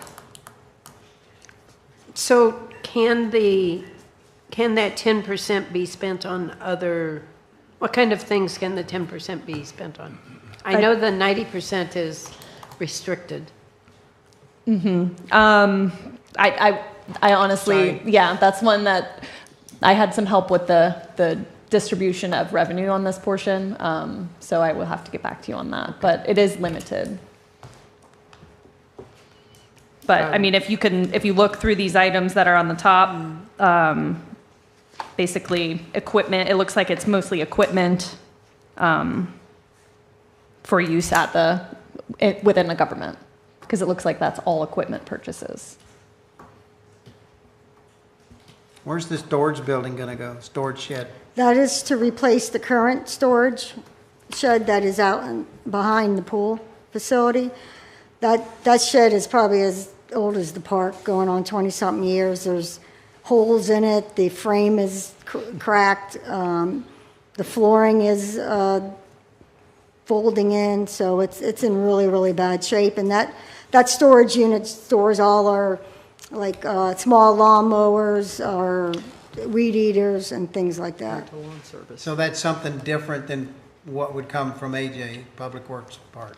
That's Yes. just for the park? Yeah, that's just for the park. The Founders Park has our own maintenance crew, which consists of 6 crew members. And explain to me that access, this southern access, the entrance Yes. for me, please. That is included in our master plan. And the access control point has been something that's been talked about over the years. It's coming from our residents that visit the park, at times on the weekends and during the week, but mainly on the weekends. Since we have so many visitors that come to the park that have questions about the park, have questions about the village in general, where to go, there's can be a long backup. And there's, concerns about that, and that there is a long line, and that a lot of residents feel that there should be an own access point, and that's on the south side of the park, where it would be a automated system, where there'd be arm system, where we could use, what this is budgeted for would be a system that reads the license plate. So this is an automated system that would read license plate, and that's how either residents or marina residents, it could be our maintenance staff, park staff, be able to get into the park, but a different entrance besides the one that's out So front. who loads those addresses or those license plate numbers? Well, this is a program that we would have to put into place, where, IT would be handling that part. yeah. So we're gonna have to buy that program, we're gonna have to, We have, we have the program. They just want their own entrance. This is an IT question, so They want thanks. their own entrance. I didn't mean to. IT's just everywhere in the village. I know. The access control system that currently runs Village Hall, the fire departments, and now all the wastewater stations, that software would run this too. And it's all budgeted in here to add all the controls, the trenching, the gates, and everything. And how it would work is, it would take a picture of the license plate as you approach, and if your license plate is, on the list, it'll open the gate for you So, As you approach. as you approach. so. It works like a sun pass in a way, but right, the toll-by-plate, Behind you. But it's behind you. yeah, the camera's behind you as you're pulling up. As you drive past it, Yeah. start to. I just heard Is you this- saying it wrong. Has this been a request by more than 5 people, 10 people? Yeah, Has this been a real big deal? It's been requested by quite a few people, especially holiday weekends, it backs up onto US 1. And, there's time where fire rescue has had to go around everybody to get in too. So it's a benefit. I don't know if it's something we should budget for this year. That's totally up to council. The master plan is not done yet, but there was a request for it from numerous people. But didn't we have that way back a long time ago? That would- And didn't we have a bunch of kids that would continue to run through it and try to beat it and break Break it it. 5 Yeah. times? And they would be on camera now. Yeah, we did have it years Either ago, way. and we had the little cards. Yes, I don't know If you remember. remember that. Yeah. So, yes, we did have it. I think the technology now is better, and I think the system would work more efficiently. It is an item on the master plan. It was on the survey. I don't know if everyone recalls that. It was a question on the survey for the master plan. It's, I believe, in the first phase of the master plan. But the first phase of the master plan could be anywhere from 1 to 3 year plan. So we put it in the budget now. It's a conversation, to start the conversation. Is it something that we need to do this year? That would be up to council to decide. It's, it's a big ticket item if you're looking It at is a saving big-ticket funds. item. And I just feel like if we're going to lessen the amount of holiday decorations that we're going to do, and we're not going to give money to the not-for-profits, I don't think we've reached that level. I hope we haven't reached that level in Islamorada, that we feel like we're Ocean Reef, to where we have to have a staff side or a worker side of an entrance and and a private membership side of an entrance and spend that kind of money this year when we're talking about not wanting to, about not giving raises to our employees. And I think that if there's 50 people or 100 people that say we want our own special interest, I think our staff comes first when it comes to that. So I personally would just love to see $119,000 automatically whacked out of this budget. 112? 112. And maybe this is It's some- 112 now. By the time they want to do the work, it'll be Okay. 119. I believe that. I believe that. Very good. I ask a question, and because we're using existing pavement, maybe,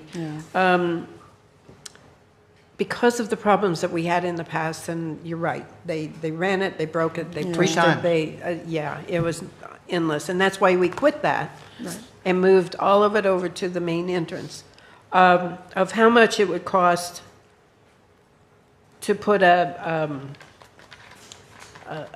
special lane, an additional lane at the main entrance, because invariably, somebody's going to have a question, have a problem, can't get the gate to go up because of their license plate.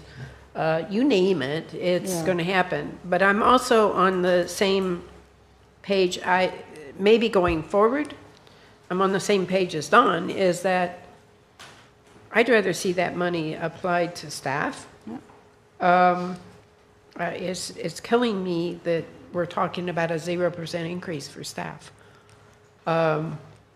When the cost of everything goes up for all of us. So I also wouldn't mind pulling that in the Wall of Fame. Maybe we can put that on a regular basis, a quarterly basis or something, and show it on our Facebook or our like social that. media. Why can't we have it sponsored? I like that. Or Or you buy a know, banner. do something in the community, you know? I think that, just like they did at Coral Shores with the bricks, when they sold the bricks that would be a way to take that off of there as well. I'm just throwing more pennies in Me that too. 5-gallon jug. You guys got anything on this side, the quiet side? Yeah, I'm on those. Okay, we could look into that. go ahead, Steve. Just currently, right now, the impact doors and windows, are there shutters on that now, or? Yes, I was going to go, that's right now what we have, and this is the aquatic building, basically where our office is. It is not impact. It's, so it's just regular windows, and we use shutters during the hurricane season. Will that lower our windstorm? Oh, Patty?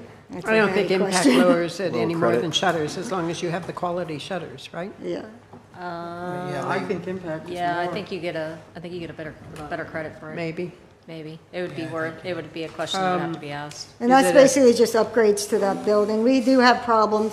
The doors, when it rains like days like today, we're getting water inside the building. So there's some issues with the doors.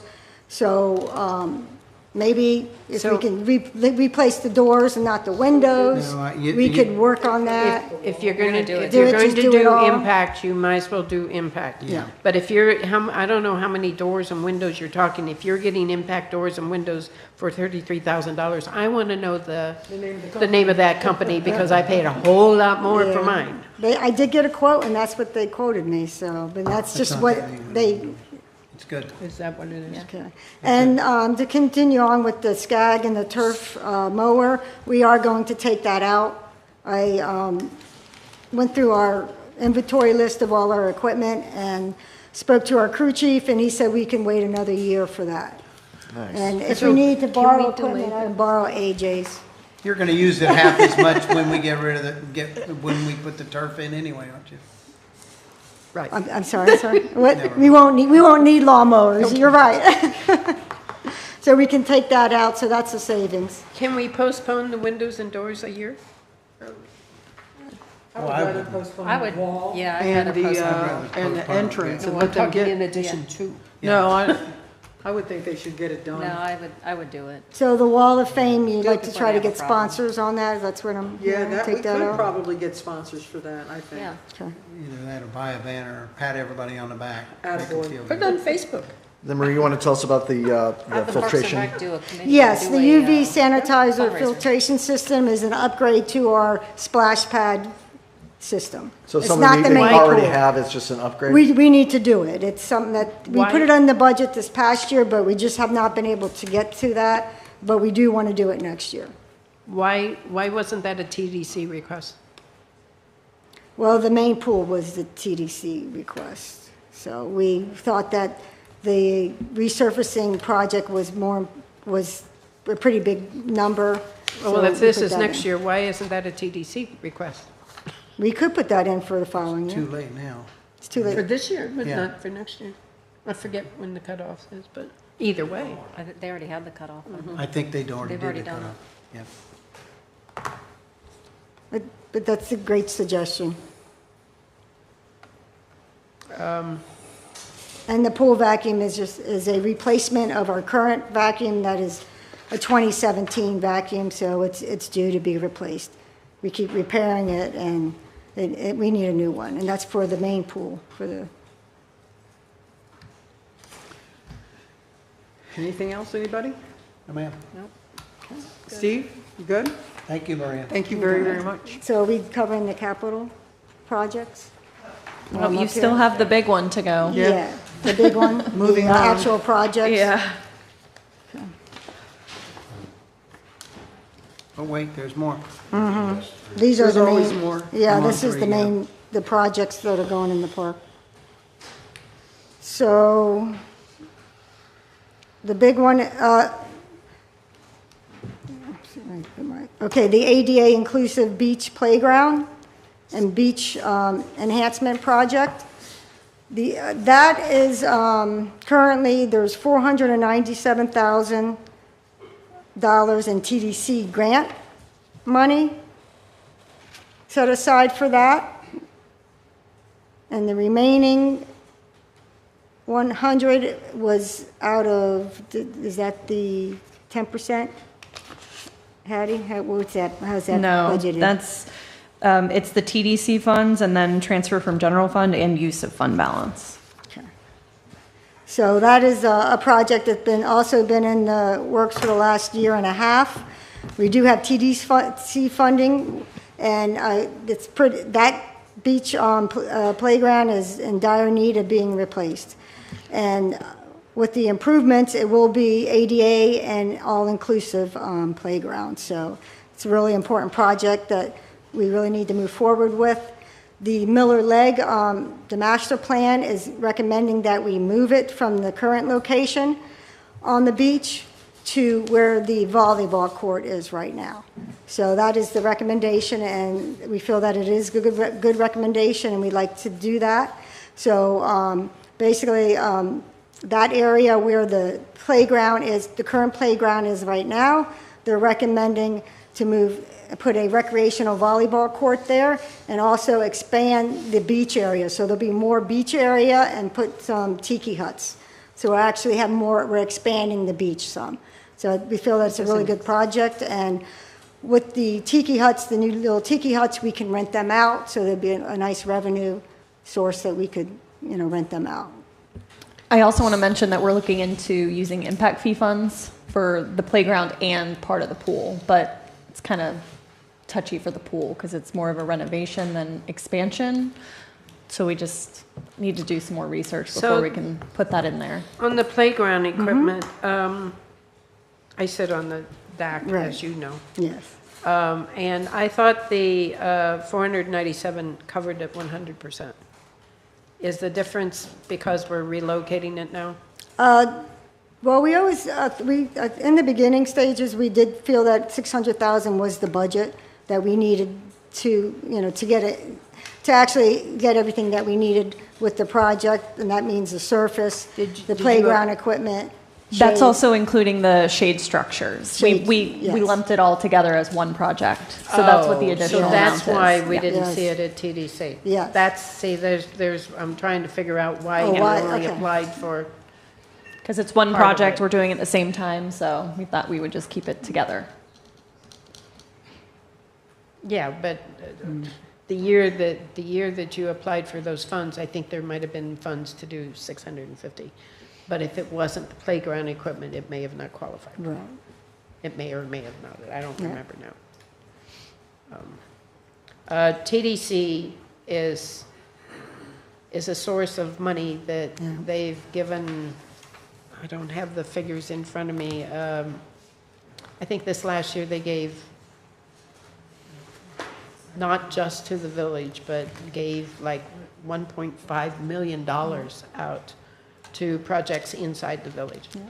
No, we, Not all of that did not go to the village direct, but, no, so it's a good source of money. it and we can is. use And as you know, we apply every, As I do know. yeah, every, so it's, we appreciate the TDC, definitely. And then the other project that it's slated for is the pool renovation project. We are currently, the RFP is out right now. We are soliciting and going through the process of getting quotes on the whole project. So we are moving forward with that. We also have TDC grant funding towards that. We just received got funding for that, which is great, and that was for $436,800, so close to $450,000 for that project. And I believe this year, with the funding, we are, last year's budget, we put in $1 million, so that has been set aside. So this budget, we're asking for $3 million? $3 million, is that right, Hattie? Is that what it looks like? That'd be for the total For the project. total. It just carries over. And as I said, we're going through the process right now. We should know more once we get the bids in to know exactly where we're going to be at for funding. Maria, do you charge non-residents and residents for the use of the pool? We do. And is there a large difference, or is there a difference between what is charged? Well, we have daily rates and then we have membership rates. So there is a difference in the membership rates. When it comes to the daily fee for the pool, the non-residents pay to get into the park. So they pay non-resident rates to get into the park. Village residents do not pay to get into the park. On top of the fees to get into the park, they do have to pay the pool fees. And that's $3 for adults and $2 for children and seniors. When's the last time you did a rate study on that? Yes. I was just going to ask. Yeah. We are, and that's on the agenda for our next Parks and Recreation Advisory meeting, is fees for the park. Yes. So we will be reviewing all our fees and making recommendations on increases. So were you just saying that the pool fee is the same for residents and non-residents because the non-residents Pay the are gate paying the fees, front gate fee? yes. Okay. I have a question for you. Sure. And I think Ron and I talked about this. How are the money taken in at the front gate accounted for? How do we How do you take know how monies mu- in? Well, how do you know how much you should have? You know what I'm saying? Like, let's just say, is there a counter? Is there a process that, we had 50 cars come in, we should have X amount of dollars? How does that work? Well, we have basically a cash register and a credit card machine, and we take money in that way. If you're asking if we have a counter for every person that comes in, we do not. Okay. We do have cameras up there, so we are monitoring what transactions that do happen. Okay. I think it was a security question you were Security really problem, aiming yeah. at, right? 100%. Yeah, so it's the cameras is the Yes, answer. we do have is that cameras up you- there. that- And by no means am I accusing anybody, but. Oh, absolutely. if No, you- that was- If you pocketed every third one, Right, no. No, you could go to that's- lunch. no, Yeah, that's not. The park, we have so many different folks coming into this park. We Yeah. have people coming in for programs, people coming in for meetings and so forth. It's hard to. It's real hard. Yeah, and then we have folks that are staying in hotels and resorts and so forth to show their passes that get into the park for free. So there's a lot of. Yeah, I was wondering how you differentiated Yeah, everything. yeah, so there's a lot of steps, Yeah. that goes into the process. But the fees do need to go up. Yes, agree, yeah, 100%. agree. More than 100%. That was just an agree. Does anybody else have a question? Steve? No? Don? Anna? Nope. I'm good, Okay, Maria. Thank you. All right, thank you, We appreciate thank you. You do a great job. I appreciate that, thank you. It's the team. It always is a Yeah, team. we It's have a not a great single team. person. Thank you. Yep. Yeah. And just so everyone knows, we sitting just over cut 145,000 from the budget. Yeah, I know. I know. Yeah. By taking out that stuff, we cut some money again. It's amazing. 100%. 100%. Yes, ma'am. Or as you would say, 1,000%. 1,000% outsourced. So what time is it? Do we need to keep going? Okay. 4:45. Okay. Yep. The next would be the Marina Fund. That is tab 11, page 3.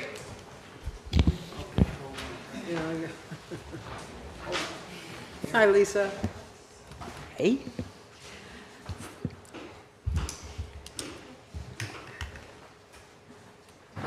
First, I'd like to just clarify the wait list, because there seems to be a lot of confusion about this wait list. The wait list is for annual boats. Half the marina is annual, the other half is transient. People call and make a reservation just like a hotel. The wait list is people that have come and said, I love this marina, I want to be here annually. They go on that wait list. The rates are completely irrelevant, because I can call them 3 years from now and say, hey, our rates are $30 a foot, and them go, oh no, just take me off. And they come off, I go to the next person. So the wait list, as long as it is, it really doesn't reflect on the rates that we are doing, because by the time I get to those people, it won't be the rate that they were on when they came to the marina the last time. When's the last time you raised the rate? We raise the rates 3% every year per prior council direction. So 3%, last year we went up almost 5%, just to get us equivalent with everybody else. You know, I've called all the marinas in Alvarado already, and we're right with everybody else with the exception of the big hotels and And we stuff. should be more. We can be more, that's not a problem. I mean, We shouldn't complete with our businesses, that's what I was saying. well, here, is that most I don't municipalities think- are not the most expensive marina if you check into municipalities. But yes, we can, like I said, we go up every year. We've been going up every year. And I see you have a listing in here for advertising. Yes, we We advertise. have a 4-year wait list, why do we need to continue to advertise? Because the annual wait list does not reflect of the boats that are in the marina. That's just somebody that's waiting for an annual slip. Okay, And the only way they're going to get that annual slip is if one of those annual boats leave. okay. And then I call them and say, hey, slip open, do you want it?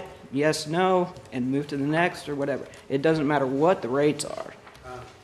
I mean, the rates are what they are for people that are coming in on a daily basis. Like I said, we take reservations just like hotels. And so the other ones are transient slips. The other half is transient. And So what how- you- what is, what is the length of time on what you consider a transient slip? They can stay a day to 8 months.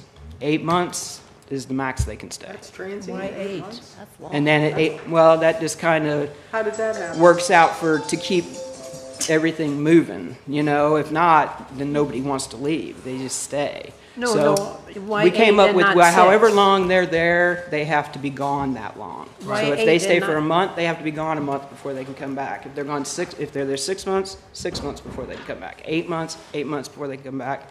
And that just keeps everything moving. And If is not, that nobody something would that leave. you also raise every year, that you have, or? is Yes, that rates go up every year. Every year. You have a wait list for that one too? No, people call and make a reservation. Deb, you were trying to say something? Because we got to the point where people just wouldn't leave. They weren't leaving. My question is why 8 months and not 6 months? It could be 6 months. 8 months was just a number that we came up with at the time. Most people stay 6 and 6 because they want to be here for the winter. Right. You know, that's the norm. But the max they can stay is 8 months. But then they got to be gone for 8 months before they come back. Before they can make another reservation to come So those are people that will back. not be an annual person, because if you have to be gone for 8 months. They're all on the annual list. No, well, no, I meant even in the transient section, if they have to be gone and cannot come back to that section, If they are, it's more than, there's they're only on 4 the- months until where they were there the last time. if they are on the annual list and they come, stay for 8 months and leave, and 3 months later, I get to their name, I call Not them. on the annual list, I'm not talking that. I'm talking about staying on that transient list, we'll call it. Okay, well, If- that's, yeah, that's just I don't know what else to reservations. call it. Not the annual list, okay? Okay. If they are here for 8 months and they have to be gone for 8 months, that means that that person will not be back next June. Correct. But somebody will. And it's worked okay? Yeah, Do you it have works people that perfect. stay 8 months? I don't know. Huh? Do you have people that stay 8 months on the? I do, but not many. Transient? Most of them I would stay guess 6. not. Most of them say 6 because they guess. want, there's a certain time of year they want to be there, you know?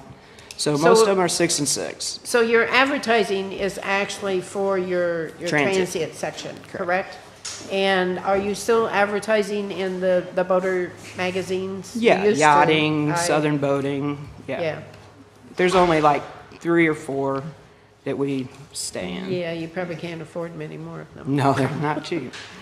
And we only and do, we have- don't advertise every month in them. We only do like 4 And- ads per year in each magazine. right. Yeah. And you do a survey every year of what the other marinas are call and every- what the other municipality marinas in southern Florida? We don't do southern Florida, we just kind of stay local. But, you know, I could expand it around. Well, a municipality marina is Yeah, different it's gonna be than hard a- here because we're the only ones. So, yeah, I can call, you know, up Dinner I don't know whether, Key do you or, think it'd make a difference in Miami? I bet it will. what's that? For the municipal marina in Key West. Yeah. Just to compare us Well, I to don't, them. I could call them, I think we're much cheaper than the Bite right now. Or Well, much that's- more expensive than the Bite, I should say. Oh, that we're more expensive? You Oh, think yeah. that we're already Garrison Bite over? is, they're in a mess right now because they haven't been charging enough money and they have to be completely redone. Who? I'm sorry. The municipal marina in Key West. Oh, Key West. I remember the days when we were, sorry, I remember the days when we were putting the marina back together. Oh, yes. And that Me we too. did not have a waiting list, and we did not, We actually and- did have a waiting list back then. Nobody came Okay, off well- of it, but we did have a waiting list. and that we started doing the comparisons and trying to make sure that we stayed competitive, We did. at least. And I'm kind of on Don's point, but there's not many marinas anymore for others to use. So it's kind of a push. And we do not charge for residential to use, right? For the Local? ramp? Yeah, No, we do not. okay. And that would be one of the things, that's the only thing we give away for free, is that boat ramp. All right, you done, Deb? So, Well, for now. okay, go ahead, Don. Just one question. How would we, is it possible, and how would we turn the marina fund, it's an enterprise fund, and it can only be whatever raised, spent there, how would a city change that? To not make it an enterprise fund? Yes, ma'am. I think that'd be a lawyer question. I do not know the answer I to think it'd that. be a legal question. I mean, I agree with you. I think it's. can it be changed to where it just doesn't have to be the separate- dollar spent inside the marina, just spent inside the marina? It's an enterprise fund. How you change that? I've asked that for a while. It I mean, might- why does it have, it doesn't have to be. No, Why it does doesn't. it, I mean, I- right? It might, it might As I relate said, to as property I said, tax. Marathon makes enough off of their boat ramp that they actually haven't had to raise their city taxes. So You how? could. But then if there is a fire at the marina, then that comes out of the general fund, which is where we were in '08 when we redid the marina. That came out of the general fund. We don't have that insurance on hurt. that marina if there's a fire on that marina? We do, but you have to pay to get it up. And, we're just going to sit and wait for the insurance money before we can rebuild. I have a Hattie I question. mean, So I think it also pertains to property tax. Well, I had a Hattie question, now I forgot it. Sorry. That's okay. I've been trying to get mine out. Oh, yeah. Isn't the marina supposed to be totally supported by itself, correct? Yes. And is it right now? Yeah. Okay. Oh, yeah. Okay, just checking. Definitely. Okay, good. Yeah, they Oh, make I know money. it makes money. I know they make money. So if we did want to pull that into the part of the village, could you find out how that would work and if it's something worth, I think it has to do with taxes. Do you mean transfers into the general fund from the marina? Yeah, Okay. I think that's, I and think, couldn't I think they it has pay something to rent? do with maybe, Building. maybe. It's the way they set it up at the very property beginning. tax. It has to do with I taxes. think it has to do with property tax, that if you're not careful, then the whole park is considered taxable, It's where worth we have a looking into. tax exempt status on property tax. That might be, I've heard that before. Let me ask you a question, under your expenses? There, for- there, on- Go there ahead. may be a way to do transfers from an enterprise fund to the general fund. Okay. So let me just take a look into That that. would be great. Kind Thank of you. like Okay. Sheila pays rent. Yeah, Like, couldn't the marina pay? Pay the rent. No, park marina rent? could pay rent. Well- When we redid the marina years ago, the general fund supported that remodel for years, for years, and they finally paid it all back. Okay, my question about the expenses. Under revenue, you have diesel fuel sales, unleaded fuel sales, but under expenses, where's the gas being bought? I mean, how does that gas come to sell? Where's that in the expenses? well, for every gallon we buy, we make profit on. So, I don't know how they break it Is down. that, would that be an Up top expense? in the revenues, you've got your diesel and your unleaded. That's where the money is coming in. Okay. That we're charging for what we're selling. for what we're selling. So what do we And pay then for in it? the expenses, under the operating account, you'll see, Oh, it's under the operating account. You hit it on me. No. Oh, is it under? I yeah, don't know. it's not distinguished in there, but we purchase fuel from Sunshine Gasoline But and what is the difference from what we make to what we pay for is what I was That's the asking. profit. That's what you're seeing there. Yeah, okay. But, That's what you're seeing is income. Wait a minute.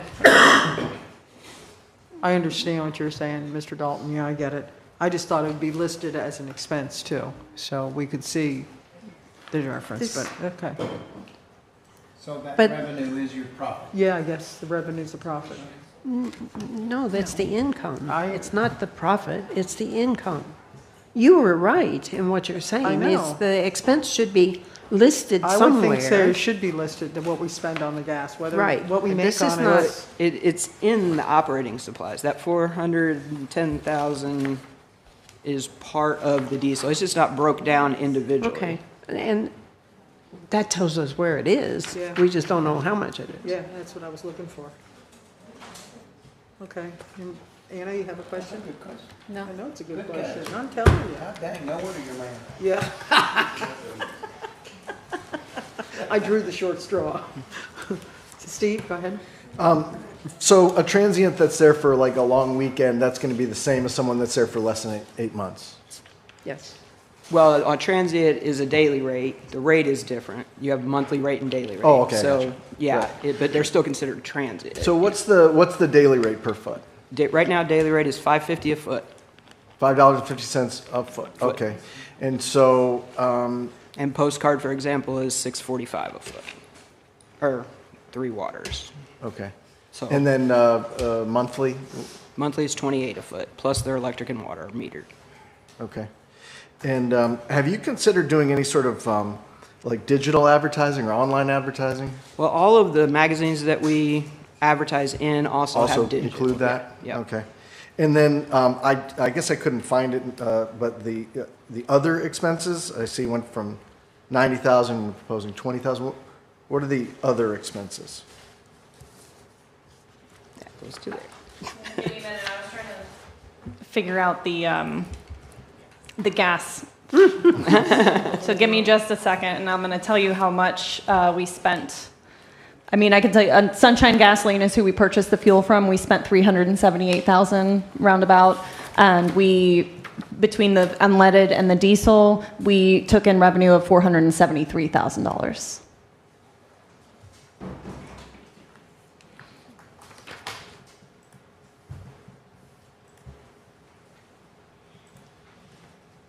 So that's $333,000.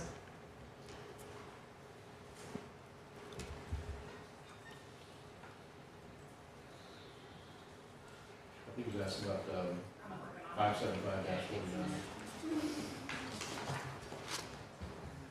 575-49. The other expenses are our credit card fees, which are also built into the fees that we charge for fuel, for dockage, for ramps. We built that into the fee, so we don't break it out. Yeah. And so how's that going down then from 90,000 to 20,000? 90,000 is only 11 months. They're not done yet. So, But then it's, It went up $20,000 oh, I'm sorry. Yeah, Yeah. okay. And that's, you're because saying credit that's- card fees increase. Right, that's just credit card fees? Yeah. Okay. Well, that's another thing maybe we could look into is another merchant service that might give us a nickel or a penny. good luck with that. There's a lot of them out there. There's a lot I of know, competing but merchant services. there are also, a lot of them have nickel and dime you to get I'm just that saying, on other stuff. it's worth looking into. No, I agree. I'm just saying that sometimes they'll give you a lower percentage rate, but then they charge you per transaction. And, so you lose everything you gain. So you And gotta it be is really something that careful. we build into our fees that we charge people. So we do recoup those fees.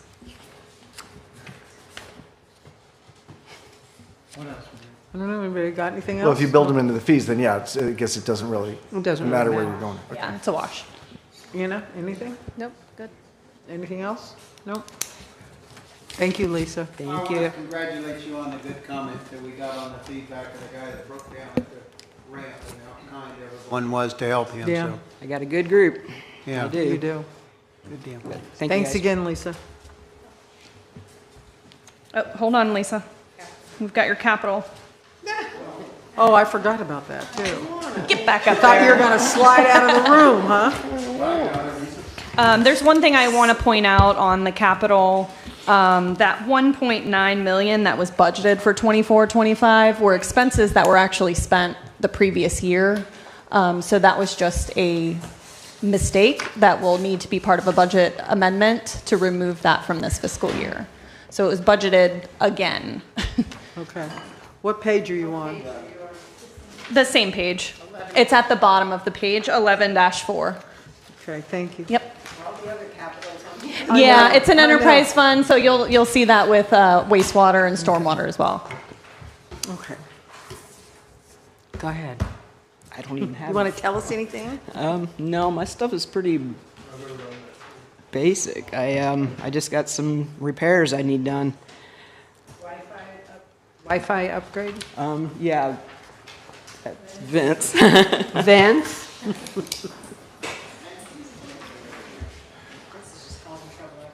I know. Actually, it's a decrease, so. Yeah, we've been shopping it around. There's a local guy that lives in Islamorada that's given us a good price for it. Good. The problem is the residents just so you know the background, the residents are having trouble with their Wi-Fi. So we're going to put a better system in to hopefully fix that. Good luck with that, too. Thank you. I got a silly question. Okay. Islamorado, nowhere in this area has a port of entry, right, for customs? Correct. Would we make money if we turned this park into, or the marina into a port of entry? Would we, because somebody coming from the Bahamas would be able to come to here. And I don't know the answer is to there that. is there a possibility I to don't make know. this a port of entry? That would be the question, You is can what see the you have look to on her do. face. She doesn't Yeah, know. I can- I don't think what she do you wants have to that. do to get that classification? Yeah, I don't know. on her face. Oh, no, I not think that. it used to be back when it was the I Yacht would, Harbor. I would think if I people were seems like I making money on remember it, years that ago, there somebody was else- a insignia that made us a port of entry.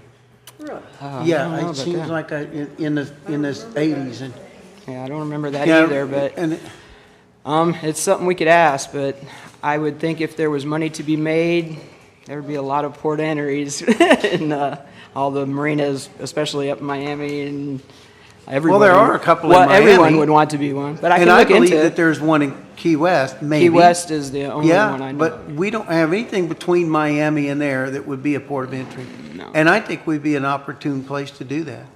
Well, we could check Yeah. into it. The Can you other, look into that? You know how to do that. I wouldn't know how to do that, or you'd I just have be, no but, idea how to do that, but I'll find out. well, in your spare time. I have no idea how to do that. There might be a staff thing instead of her. Yeah. the other half of that, though, is if we become a port of entry, you're going to increase the traffic through that Absolutely. marina. Yeah, because I would think you would have to have proper staff for that. Okay. Cha-ching. Anyway. We talk about traffic all the time, so I thought. Oh, my God. All right, anybody have any other questions? Steve?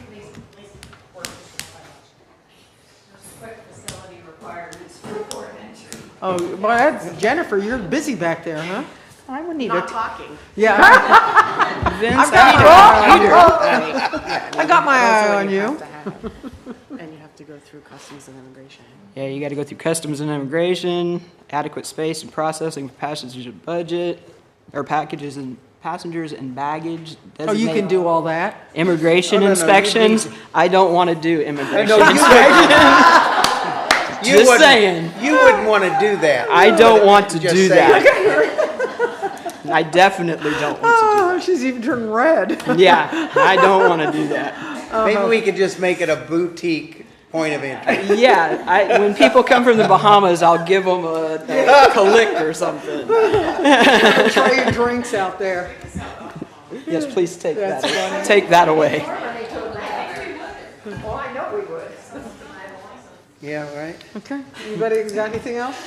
The Moving Lagoon on? Saloon. Yeah, remember that. Oh, my goodness. Okay. A long time ago. Oh, listen to everybody. Look, all like, the old oh, time. yeah. Anything else for Lisa? You think, nope. I think we've tortured you enough. Thank you so much. I don't want to do that. Yeah, I know. Sorry, Lee. All right, next up is tab 12. The entire tab is AJ. Oh, God. Are you the last? Yes. You may want to We're hit the moving door. right along. That's right. All right. I'm glad it's 5 o'clock because you're going to need one after you get done. Perfect. So, do we want to go through budget portion of it, or would you like me to answer a lot of the questions that you have for me? Which one do you guys want to do first? Let's do your budget. Is budget first? Perfect.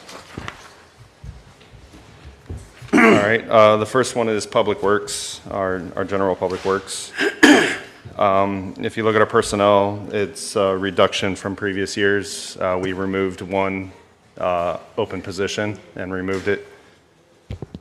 And it was one of our litter removals. It's been an open position for almost a year, and we've been getting by without it, so we decided to go ahead and remove that.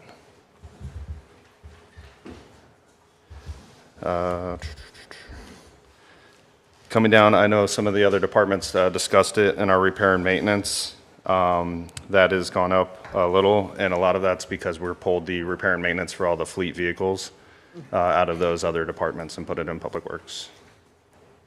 Go ahead. If you got questions. How many How many? trucks?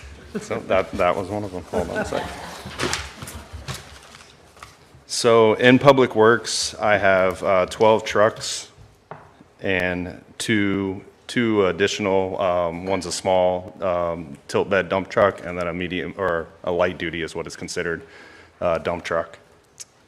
And that's on, for Public Works. Wastewater has 7 pickup trucks, and then 2 specialty trucks. One of them is a pump truck, and the other one is a crane.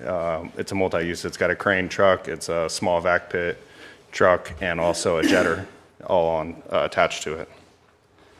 The other vehicles we have in the village, Fire has 5 pickup trucks, 1 SUV, a van, and then 9 of their specialty trucks, their engines and their rescues and stuff.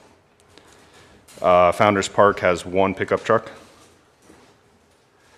Code has 1 SUV and 2 cars, 2 sedans. Our pool vehicles, which is shared by all the other departments, we have 5 sedans. And the building department has 1 truck and 3 SUVs. So by my Coral Shores education, we have 38, take the fire out. I'm taking the fire out because Terry's special. That's different. All right. But we have 38 vehicles. Is that what you got? Sorry, hold on. We got 38 vehicles, huh? I have The building department has 4 total. 4. I got 38, and then Terry's different. Well, there's 23 with Public Works, though, is that right? 23? Public Works has 14, or sorry, 15, and wastewater has 9. 4, okay. So you Right, got okay, 38. 23. Yep. Between Public Works and Between the 2 wastewater. departments, yeah, It has, and you said wastewater has 9. correct.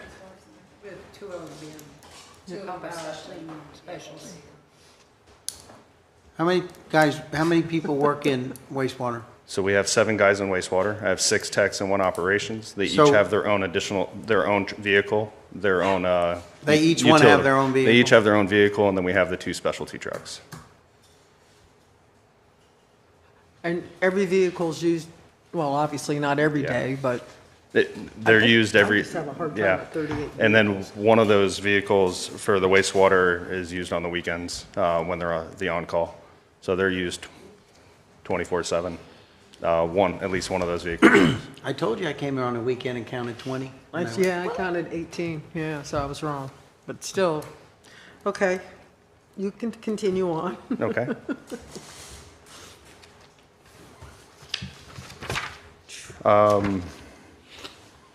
I think another additional item that you have in our dues and subscription is a fleet management software that was coming from the request to, I guess, track our vehicles. It's a GPS software that tracks the location of all of our vehicles. And what was that cost? It's for $15,000.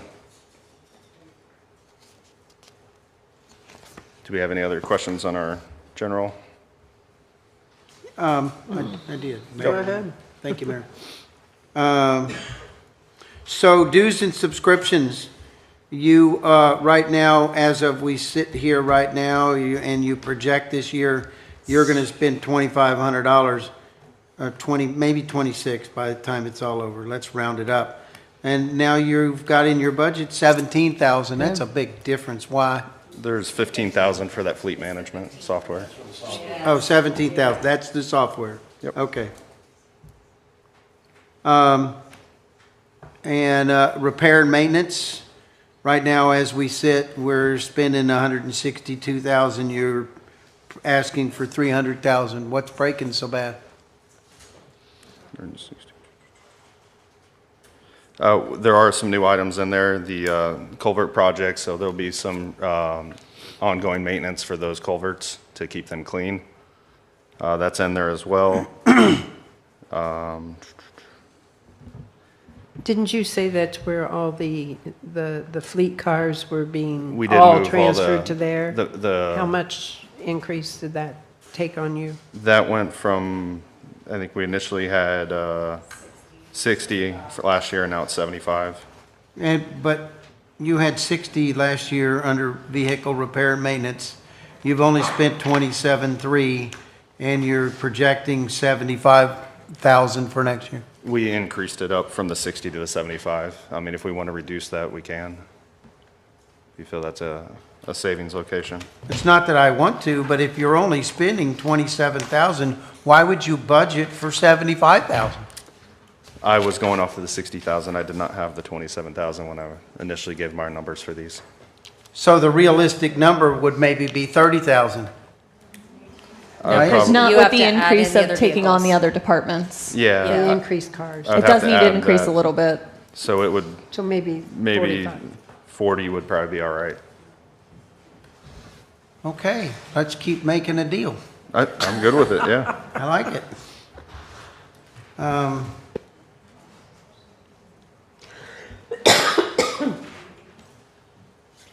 Dues and subscriptions, we've spent 2,500 bucks. That was that Oh, You already had that one, yeah. 15. I already asked that. I'm so sorry. That's a 15. Already asked that. I'm getting tired now. I'm getting hangry. I'll leave you alone. Go ahead, Steve. The invasive plant removal, did that contract go up or something? Because it was 30,000 was budgeted, spent 17.7, you're budgeting 40,000. It depends on how much when we attack, I work with Pete on this, we attack certain areas and get quotes specific to those areas. But we do budget to remove. And it's not just a small, remove one or two here, we attack the entire area and remove everything. So like, for example, that area next to, just north of Angler House, Safe Harbor, they'll come in, I've seen those guys come in there. Correct. So, but I'm just guessing, I'm just wondering about the increase then from, It's an estimated amount. We don't have the specific until they go out there and give us a quote to actually attack Oh. those areas, yeah. okay. What do you do with the money you don't spend? I don't spend it. Okay. So we just keep it in the general fund? It just rolls back in, yeah. So if there was, as an example, you said we had 60,000 for vehicle repair and maintenance, and I spent 27, that money goes there. Plus, there's not going to be any overtime. Plus no overtime. I know it. Yeah, the overtime on there is another, I think we spoke yesterday about it, that's a number that's being I'm sorry. reduced. Jennifer's talking, I couldn't hear you. Go ahead. I'm just kidding you. I couldn't resist.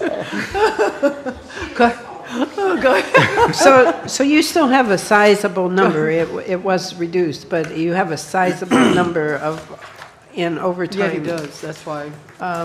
Is there more? No, be that was, removed? No. that's reduced to 20, it's 21, or is it Yep. 18? It's 18,250 is the proposed budget for that now. Yeah. Okay. We just didn't Thank you. update the sheets. We took out all the fills. That was including the fills, so we took out all the fills. Okay. That's for overtime. Correct. Overtime, So instead of 69, you're telling me it's 18? yes. Yes. Okay. Okay. Anna, do you have anything before? Okay. AJ, will you look into that fuel? Will you look into Absolutely, bulk fuel? yeah. Will you look into, or Ron, will you look into the maintenance and see what we can do on that? Yeah, I got a list of all of the ones, your requests that you had stated earlier, so, yeah, the mobile mechanics, the right-of-way maintenance, the fuel, all of those. Before you start, see, that's what I was just going to say. Go ahead, Ron. Yeah, we've talked to the sheriff's department or sheriff's office about maybe piggybacking what they do, because they have obviously many more cars than we do overall. And if we want to get it on underneath maintenance agreements, et cetera, because they do that. The other things to look at is the county has its own public works maintenance right there on US 1. So we may also want to talk to the county about using their fleet management there too. And why don't we tell them, since we're paying taxes to them the same amount as we do the folks in Key Largo, that they can start fixing our vehicles over there? Way to make friends. I like that. I don't understand it. It bothers the heck out of me. Well, just on one point though, Go because ahead. when you were talking about that, the county budget also includes the budgets of every constitutional officer. And so when you're looking at the county budget, it's somewhat inflated because you have a clerk of the court, sheriff, tax collector, supervised elections, all those constitutional officers are part of the county budget, which we all benefit from. Obviously, tax collector represents everybody. So I'm just saying, not all county expenses are just with the county commission. It's also the sheriff, clerk of the court, tax collector, property appraiser. All the constitutional officers' budgets are also under the county. That's a good point. Now you don't feel so bad, huh? I still feel bad. Okay. I'm trying. Okay. Thank you, AJ. All right. I don't have anything. What do you have? Anything? No. He's got capital. I got a bunch. I've got like Oh, 5 or I 6 don't, budgets. You want to do capital for public works and then do the other? We'll just Let's keep just do going general down. fund, that way you don't have to Yeah, flex we'll so just keep much. going down the list and then we'll jump to capital. So the next one is solid waste.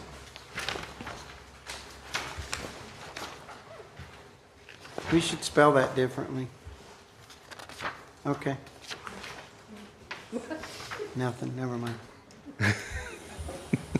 Go ahead. Yeah. I am. I know. That would fix me. There you go. I love Snickers. There you go. So what you see there on there is the increase for the non-ad valorem assessment to 510 from the original 490 from last year. But I'm open for any questions you guys have on that. There's not a whole lot of questions we can have because this is pretty much locked in. Yeah. But I will make a comment about next year. Key Largo. Is that, no, my question is, this is solid waste. This isn't wastewater.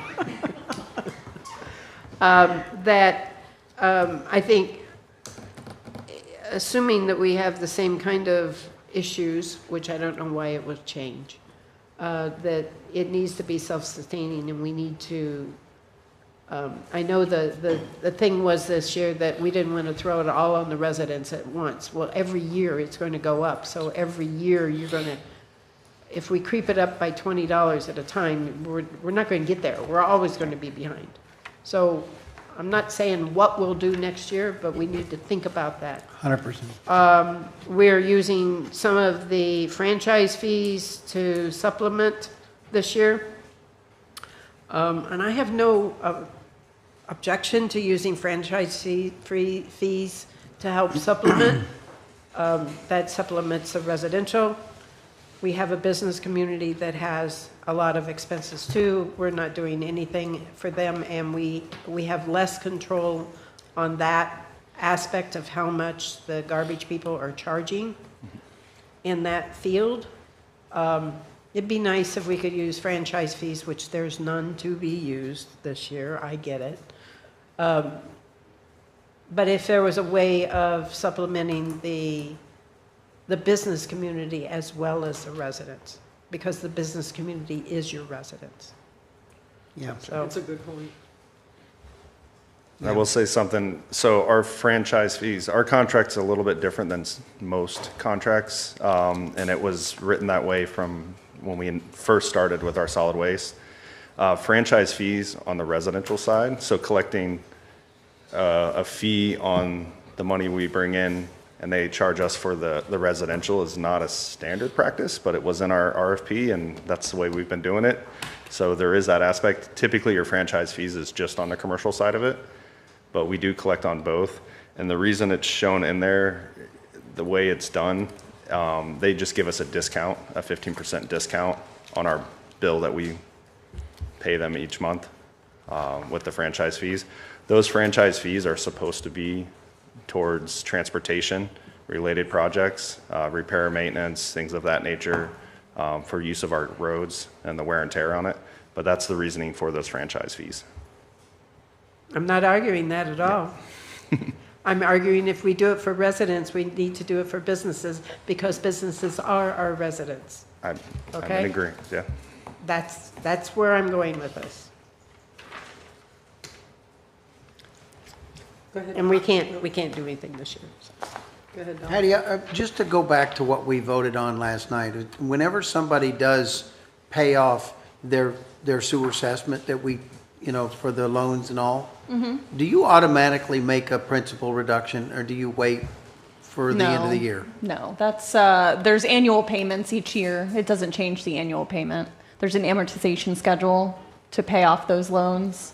And as they come in, they're reduced from the assessment roll. But other than that, it's just a set annual amortization schedule to make those payments towards the loans. So it's not that the clock is ticking every month on No. that type of loan? Okay, awesome, thank you. Mm-hmm. Hattie, are those 25-year payments or 30-year payments? I think they're 30-year payments. 25. They're for the assessments? Okay. Were Yeah, were they extended? Well, they started at different timeframes. Right. NPK, I believe, started in 2006, 7? Yeah, that's how. And five or then five, I RSA think. 1 was 2011, and RSA 2 was 2013. But they were all 25 years? Yeah. Okay. I think the first one, North Plantation, I think it was It's 30. I can double check. Yeah, yeah. Because a lot of those loans, I think, are only 20 years. Some are 20, some are 25. But it doesn't matter. My question we'll to still her be was, collecting on them. As far as the principal reduction. The Yeah. payment, North Plantation Key did was it matter 30 to you? years. And, mhm. Pay it then or at the end of the year, so it doesn't matter. Okay. Thank you. Continue. All right. Sorry. No worries. We were on there, it made me think about that. Our next fund is the Stormwater Utility Fund. There's no changes, and this year on our rate, we're keeping it at the $32. You guys voted on that last night as well. We are currently going through our Stormwater Management Master Plan, and as we'll be doing this next year, we will have a request and an actual rate increase, whatever that may be. But they are working on that, and we'll be presenting that to you guys in the spring of '26. So we'll have the master plan, the expected rates, a few options as far as how we want to attack that, and the 20-year project list to go after. But currently, right now, we're staying status quo. We don't want to increase anything without any data backed up for what it should be. Didn't you tell me that this rate study will also be recalculating how I want to call them ESUs, I forget what they are. They're ESUs. Stormwater. Yes, equivalent stormwater. Yeah, those things. It's going to recalculate how those are. There's years ago, and I think I told you this story.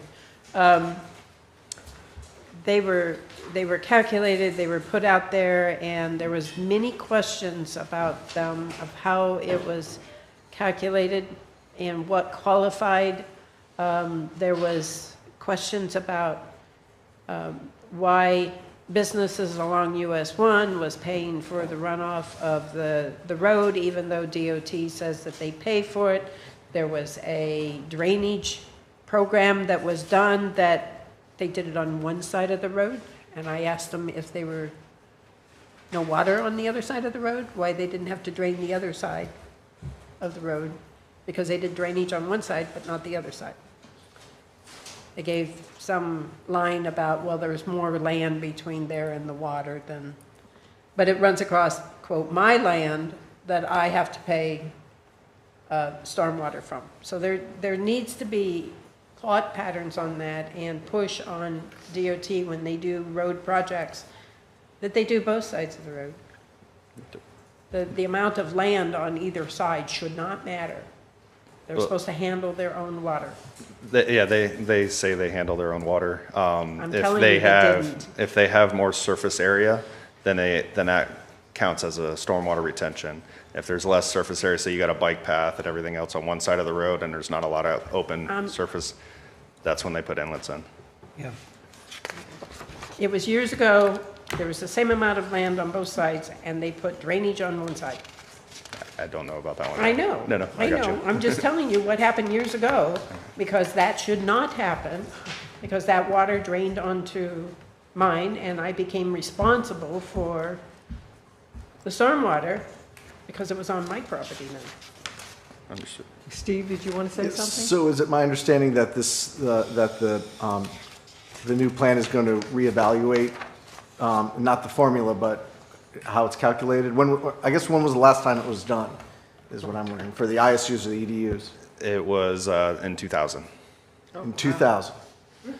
So we've had a lot more development since then, a lot more paving. So that's what this plan is going to help us with. To Correct, yeah. reallocate. This will come up, it'll evaluate our current methodology for determining those ESUs, and they'll be presenting and recommending if we stay with that same methodology or changing it. Excellent. Anna, do you have anything? Well, now remember Good too, luck. though. I think that's what I was referring to. Say good luck. Remember what? It doesn't matter. It's okay. It's all good. Any other questions on this one? Anybody else? No? All right, our transportation fund. Our transportation fund is roughly just 65% of our operational for Public Works. And that's all our maintenance and everything else of our right-of-way, our roads. But if you have any questions on that one specifically. Anybody? Don? Nope. Deb? Anna? Steve? Perfect. All right, I think last general fund, or this is our enterprise fund, our wastewater utility fund. So as we go down here, our staffing is still remaining the same, though there's no changes or anything on that. Operating, some of the items, two of the big items you'll see in there, we have a CFM, the Conveyance Force Main Break Transient Analysis. So this is a quote to look at our force main from our transfer station to Key Largo. It's going to inspect, basically putting sensors through the system and send it all the way to Key Largo. It'll give us a lot of data, speed, flow, air, things like that that are within the system. If there's hammering going on, which is one of the reasons we do believe we're having issues there and why we're having breaks in our force main. So this is an investigation into that, and we'll have a lot of data from that. That's the 370,000 there. The other one down just a little bit there is the rate consultant with Raft Hillis. Our last one was done in 2022. It was presented to council the March of that year, and at that time, council did not want to take the recommendations or make any changes or rate increases. So it stayed the same. Am I allowed to comment on that? Go ahead. So part of the reason it wasn't changed is that the fund was pretty much staying steady without a problem. We hadn't discovered that we had lots of backup stuff to do yet. And the thought pattern was, let's don't raise it until we have to our residents, because that's a direct change to the residents. Since then, life has changed, so now it's probably time. Don, do you have anything? Anna? Steve? Okay. Guess the overtime's in there just because of breaks and stuff. It's for breaks, on-call system. We have a 24/7 operation, so our guys work from 7 to 3 on Monday through Friday, but we do have one tech that's on call. They're on a 7-day rotation, so from Friday to the Friday morning, they're on 24/7. So if there's a call at 2 in the morning for, a broken grinder pump or whatever it may be, they respond to it to make sure. Same thing, low vac in the system, they respond to it. Then you know how I feel about Key Largo, so. Go ahead. Don, did you have something? Well, I'm all the way over to infrastructure. You want me to go there now, or it's 12:08? Should I wait? No, Nope. Huh? I was going to comment on this. Oh, you on what, 12:06? Yeah. Yeah, go for it. I don't want to move ahead of you. So it was actually just a comment in that I've had to call a couple times to the emergency number. And we need to maintain those numbers on those towers. I know we are, but we need to maintain the numbers. The little stickers, yeah, I just made another order for them, yeah. Yes, they need to be maintained because when you need the number, and you can't ever find it in your phone. And your guys are very good and responsive.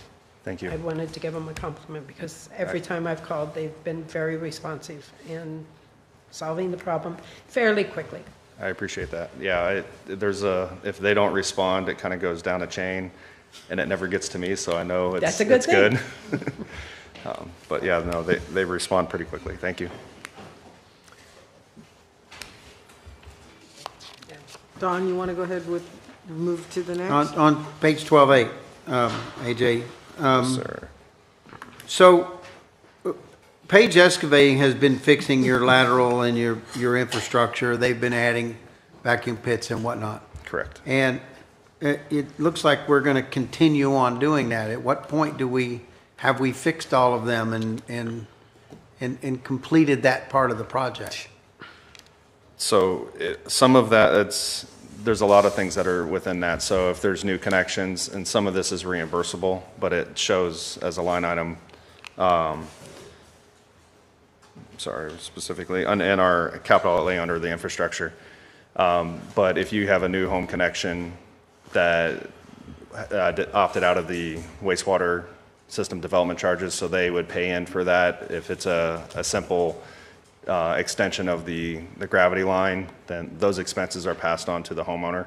The same thing if they have to put a whole new pit in, whatever it may be, if that needs to provide a new connection, those expenses are passed on and collected during the building permit process.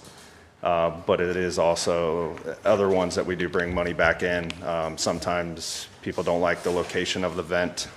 They hit it every time when they pull their boat in and out or something. If it has to be relocated, those are expenses that we. They want it moved and we pay for that? No, they pay for it. They pay for We that. do the work, but invoice them for that work. So out of that $1 million that you're looking for to working on lateral and infrastructure and adding vacuum pits and whatnot, is there a way to understand what the reimbursable is on that? We kind of estimate a certain amount, but it's hard to tell if, when somebody's developing a home specifically, so it's on a case by case. Hattie, do we keep track of that somehow? Do we know what the actual real cost is to the? It depends on the year. Most of the time, we are fully reimbursed for the infrastructure because of the FQIP grant. Okay. This year, unfortunately, Right. was not approved. So next year, it's looking like it will be. But for the past, I don't know, at least 5 years, Oh, at least. Yeah, more, yeah. we've been More than that. reimbursed for all of the infrastructure. For all of that work that we've done on that, okay? And we do, And we also do, we bill residents if it's, Correct. so we get reimbursed through the building But- permits. Right. so even though it was not funded this year, and it's funded next year, the money that was spent this year can be Recovered? Yes, you can recovered, yes. backdate it. It's not just specific to that year. So if it goes 2 years unfunded, and then the following year it's there, we can submit all of those. Okay. Talk to me about a $40,000 exhaust fan. Yes. So this is another, in my opinion, an engineering fail on the design of the building. So the Middle Plantation Key, the way the exhaust fans are, there's 3 of them that are on the roof that have completely lost their life. They no longer work. But the way that the design of that building, it would pull the air from the roof and blow it into the pump rooms and then blow out the side of one of the buildings, which is the opposite side of the building that the pumps are on. So the air never really circulates and cools that room. So what this is to remove those broken fans and not utilize the same way that station is designed and built, but use the same methodology at all the other stations are, which is a wall fan that's on the other side of the building. It pulls air from one side of the building and it exhausts it out the other side. Was the idea to put in positive pressure in that building because of? That's gases? what it is. It's putting positive pressure in there, Right. but it's only blowing out one side of the building, which is the opposite end of the building where the pumps are. So there's no air circulation on the other side of the building anyways. So it should have been on both? It should have been on both If they, sides. yeah, if they would have put the were gonna louvers do on it the that other way. side, that would have made more sense. And now we're going to add a forklift to our fleet? Yes, so part of the the generator storage building that's going next door to Middle Plantation. Is part of it is the grant is to store the generators, but we're also moving all of our storage. The free generators? We have 3 generators and fire rescue has 3 generators. So we have the free ones, the three free generators. So now we need a forklift for So- the free generator that's going in $1 million building with a. This isn't for the 34 forklift. This is for our material supply. So when we get material delivered, we store all of our pipe material at Middle Plantation, and it'll be stored in this building as well. So we're moving all of our pipe is currently stored outside of that, in that yard, and it gets eaten up by the sun. Same thing with valves and stuff. So we're moving all of that storage of all of our spare parts will be going inside of this building. And this is to allow us to unload these large deliveries. How often do you load and unload that material? The deliveries? Yes, sir. We probably get a couple a month. We try to bulk it up into large deliveries. It depends if we have a break, if we got new lines going in. It's our pipe orders and the large valves that are the key for that. So is a rental cheaper than just buying a whole brand new? I was just going to say that. So I understand that. We've looked at it. A rental would be so hit and miss that we would have to rent it. And the rental for the week, it would go, and then it's like, the deliveries are very sporadic. We try to get with them, and they call me when it's going to be delivered, and we just get a phone call saying, hey, I'm here. So to have the equipment on site would be the easiest way to be able to get it on. But PVC pipe is non-perishable, right? So if it's sat for a day out when it's delivered, or We have to unload it from the truck. their trucks don't come with, No, they don't come with their. with their own It comes forklift? with the flatbed truck, and we have to unload it. Welcome to trucking world. Do you have forks for your Bobcat? We do. Can you not unload it with your Bobcat? We do. So that's how we currently do it. We'll get, like I said, we get the call, they're there. The guys stop what they're doing, they run here, they load up our Bobcat, and then we take it there. And sometimes we make it, sometimes they don't. But it's a long endeavor. Let's look into that. Understood? And what's a light tower for 25,000, 26,000? So these are, Towers. so this is 2 light towers. These are the portable light towers, LED light towers. We were looking at this because we need them for emergency breaks. Currently, so if we have a break to work at night, we have to have the proper lighting to make that work.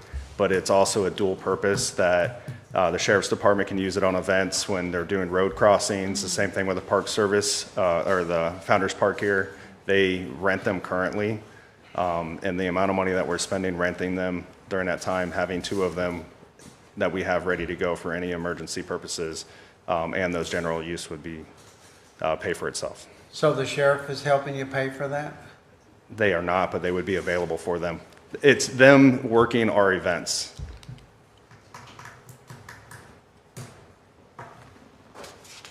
Trade them a light tower for a forklift. Trying to cut. I'm done. Deb, you have anything else? I did. I wanted to go back to the $1 million estimate above there for Page. How many new homes do we anticipate per year? Oh, you On gotta the ask average. Jennifer and Sheila that. That might be. On the average. Look at the looks on their faces. Well, I Is it asked 20 him, but he told me. 25 permits per year, 26 permits per year? New homes. That homes. would be signing up for sewer work.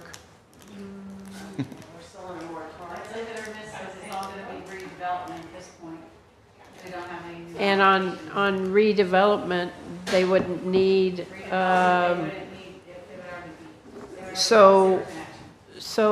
right, they'd already have an existing connection, so why do we need $1 million? It's not even just the existing connections, sometimes they're upgrades. So as an example, Lorelei, where we had to do the low pressure force main extension for Lorelei, the Islamorada Fishing Club. And That's they've expanded. reimbursable, though, Those are right? reimbursable, but it comes out of here. Yeah, I'm just trying to, you said for new homes, and Well, so I was trying to get. that's one of them, yeah. Yeah, I know. It's on the I'm just commercial trying to side get of an it as idea well. of how much of this money is new homes versus other stuff. The other things that are coming in, and these are grant reimbursable with the FQIP, is replacement of valves within our system. any breaks, things like that. Okay. Which is why I stopped with the question, because if it's reimbursable. Yeah, either if through it's the re- APQUIP yeah. or, yeah, right. Or through the customer, I guess. Yes, ma'am. Right. And he just had to do a bunch of stuff down Lake Road. Yes. Yeah. I mean, so there's other things than just new homes. Right, Like, right. there's a lot. Yeah. He's doing a lot of other projects then. Right.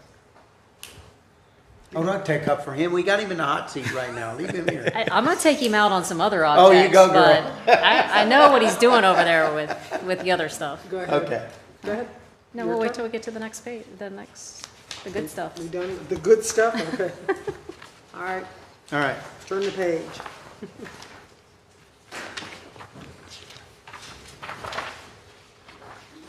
Okay, we'll be on tab I was gonna 13, page 1. Moving to capital. Which page? Tab 13, page 1. Yeah. Oh, she got around the big time. Do you want to start before she starts? No, let Go ahead, into. Anna.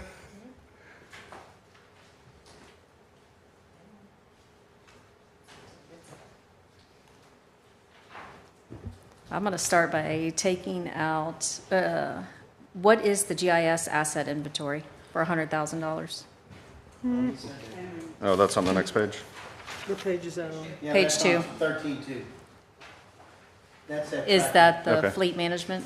So, no, that is an extension of our current GIS asset inventory that we have with wastewater. This is the expansion into Public Works.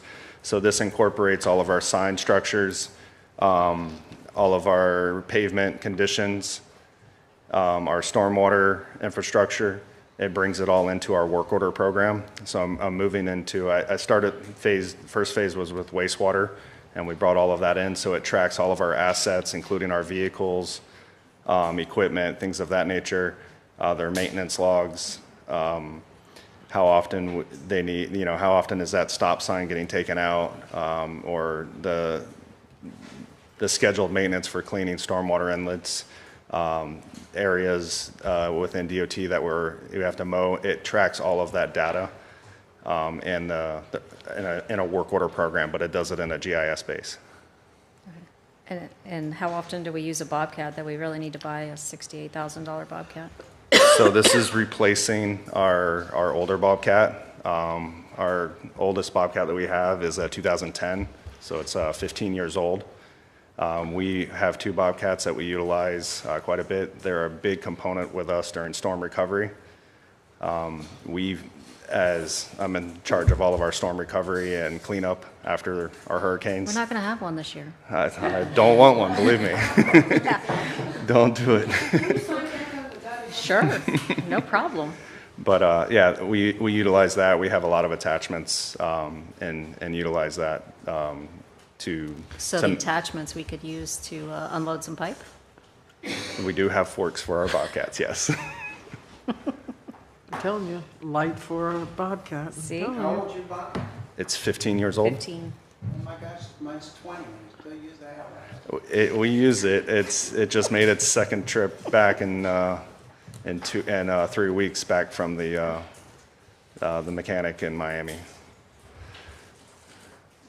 Now it's good for another 15 years, right? I wish. The Skag mowers, Yes. can we take those out for now because we want to look into outsourcing our lawn service?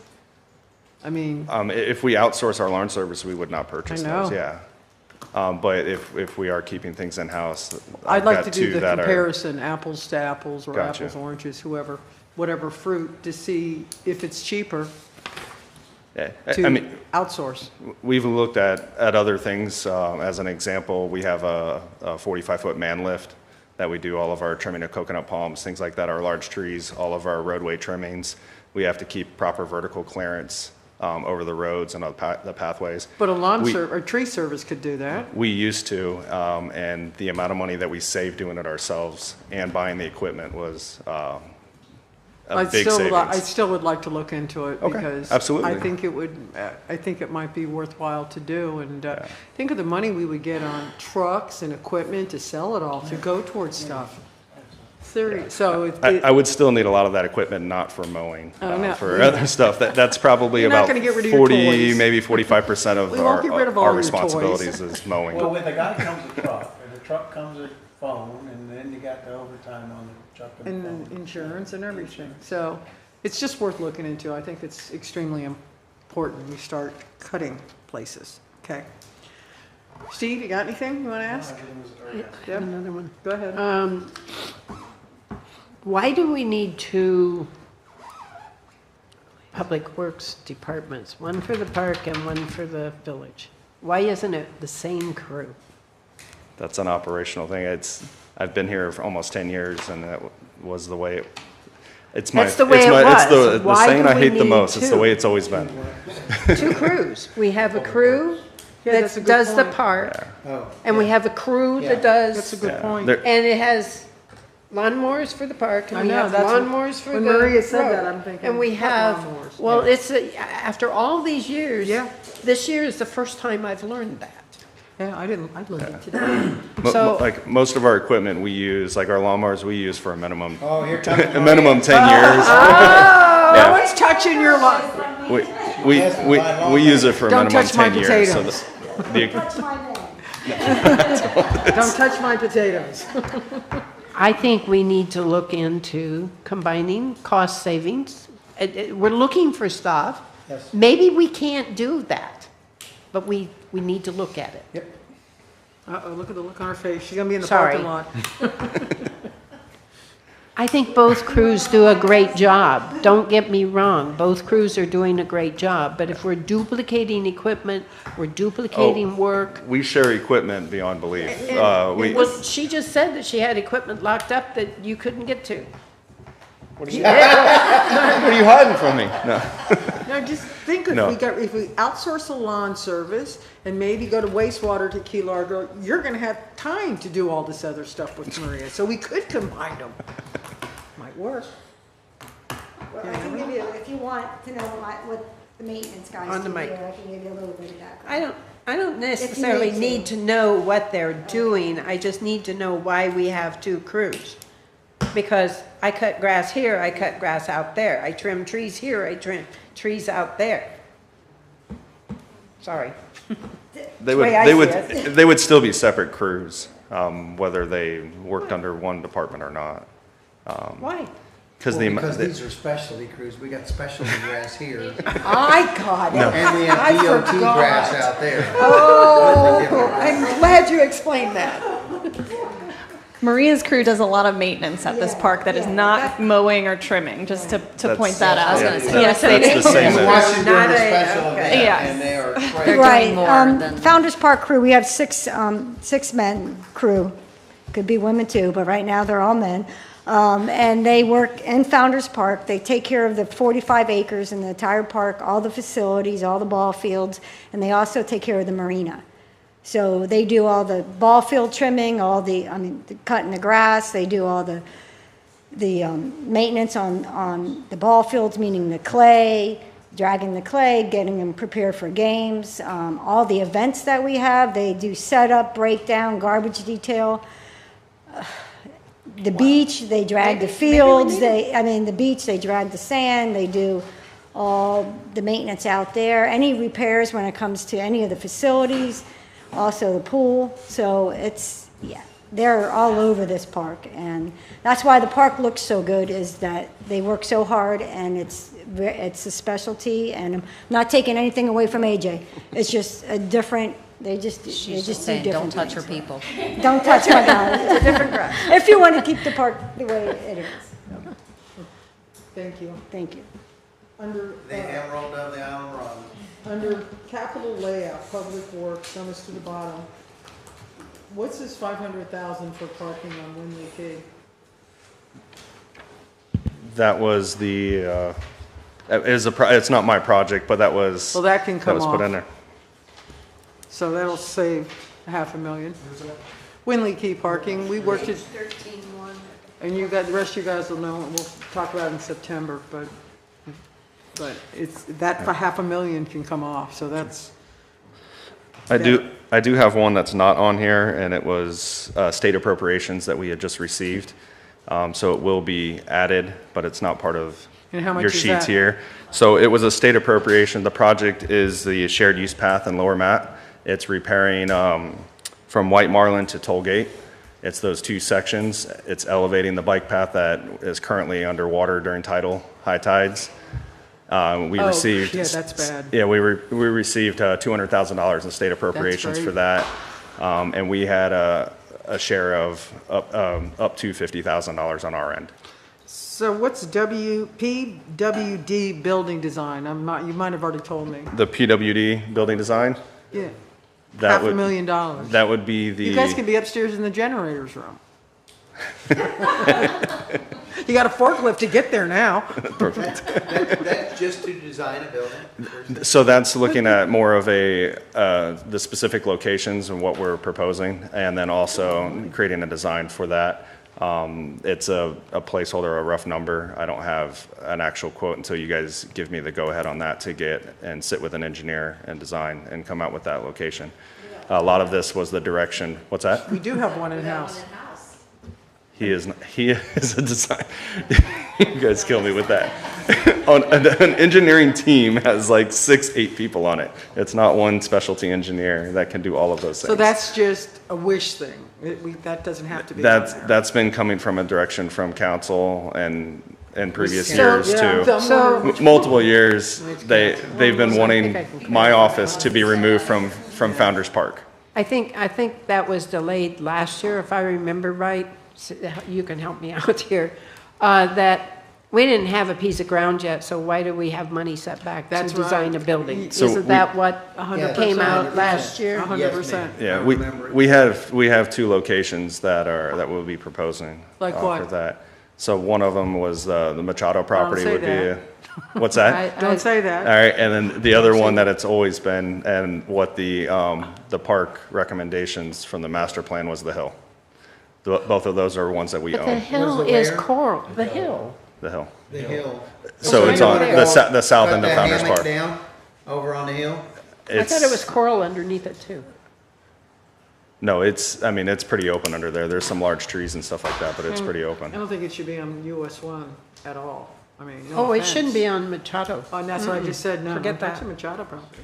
Now, whatever happened to the Public Works building that the county had, did they change their mind about selling that? Is that right? That's where their maintenance shop is. Yeah, when they built their new public works facility in Key Largo, they did not make it big enough. So when they tried to move everything there, they did not have enough space. So they backed off reoccupied, of yes. selling it. And that's a small location. That's much smaller than what we would need So to the house. $500,000's a wish list, so that could go too. So right there, we just got rid of $1 just million. saved $1 million bucks. Hey, Thanks, AJ. if you guys want to keep me here, that's fine. We can keep staying here. I just keep getting Well, poked we saying, don't- move. We don't have a place for it yet. No, so I'd take it off. Yeah, right. So that's $1 million right there. I see Have you you gotten shopping. a quote on this paint job? So this is in our current year budget. It's going to have to go out to RFP. So it's not just a paint job. This is for Village Hall. So they also have to go through all of our expansion joints in the building because it's a tilt-up construction, all the weld plates, sandblast, seal everything, and repaint the building. But it's all original right now. It has not been done since 2009. Looks pretty good to me.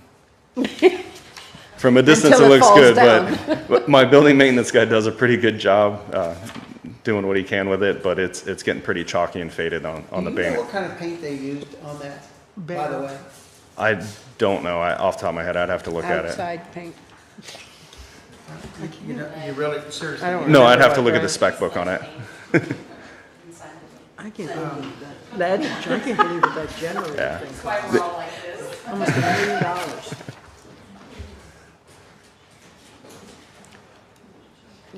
Anybody have anything else for AJ? Any more chopping, slicing, and dicing? Steve? Anna? Don, you're doing something on your I phone. would figure in what it would cost us. He's gonna paint it on the weekends. With the top of the line Sherwin-Williams, and it's not 250. So. Okay. Yeah, that's where I'm I think the Oh. painting itself is I in a think- different location because there were two separate items. I This remember is that the coming up restroom before, and of it was 275, so restrooms this too. is adding the A restroom somewhere. Yeah, It's we, reduced by 75,000, that line Yeah. item, because Yes. of the It's coming building from the fund building transfer. department. I remember that so from a council. that was meeting. an estimate of 350 Yeah. for that project. But I still got $1 million off you, so I'm fine. So I don't know where it is, because I can't find it now. The restrooms for the That's Village what we were Hall? just talking about right I know there. we're talking about it, but this is, It's on tab 13, page 13-1. that's building it? Village Hall, It public restroom and says- painting. And painting, I assumed that meant that it's existing, that includes building it?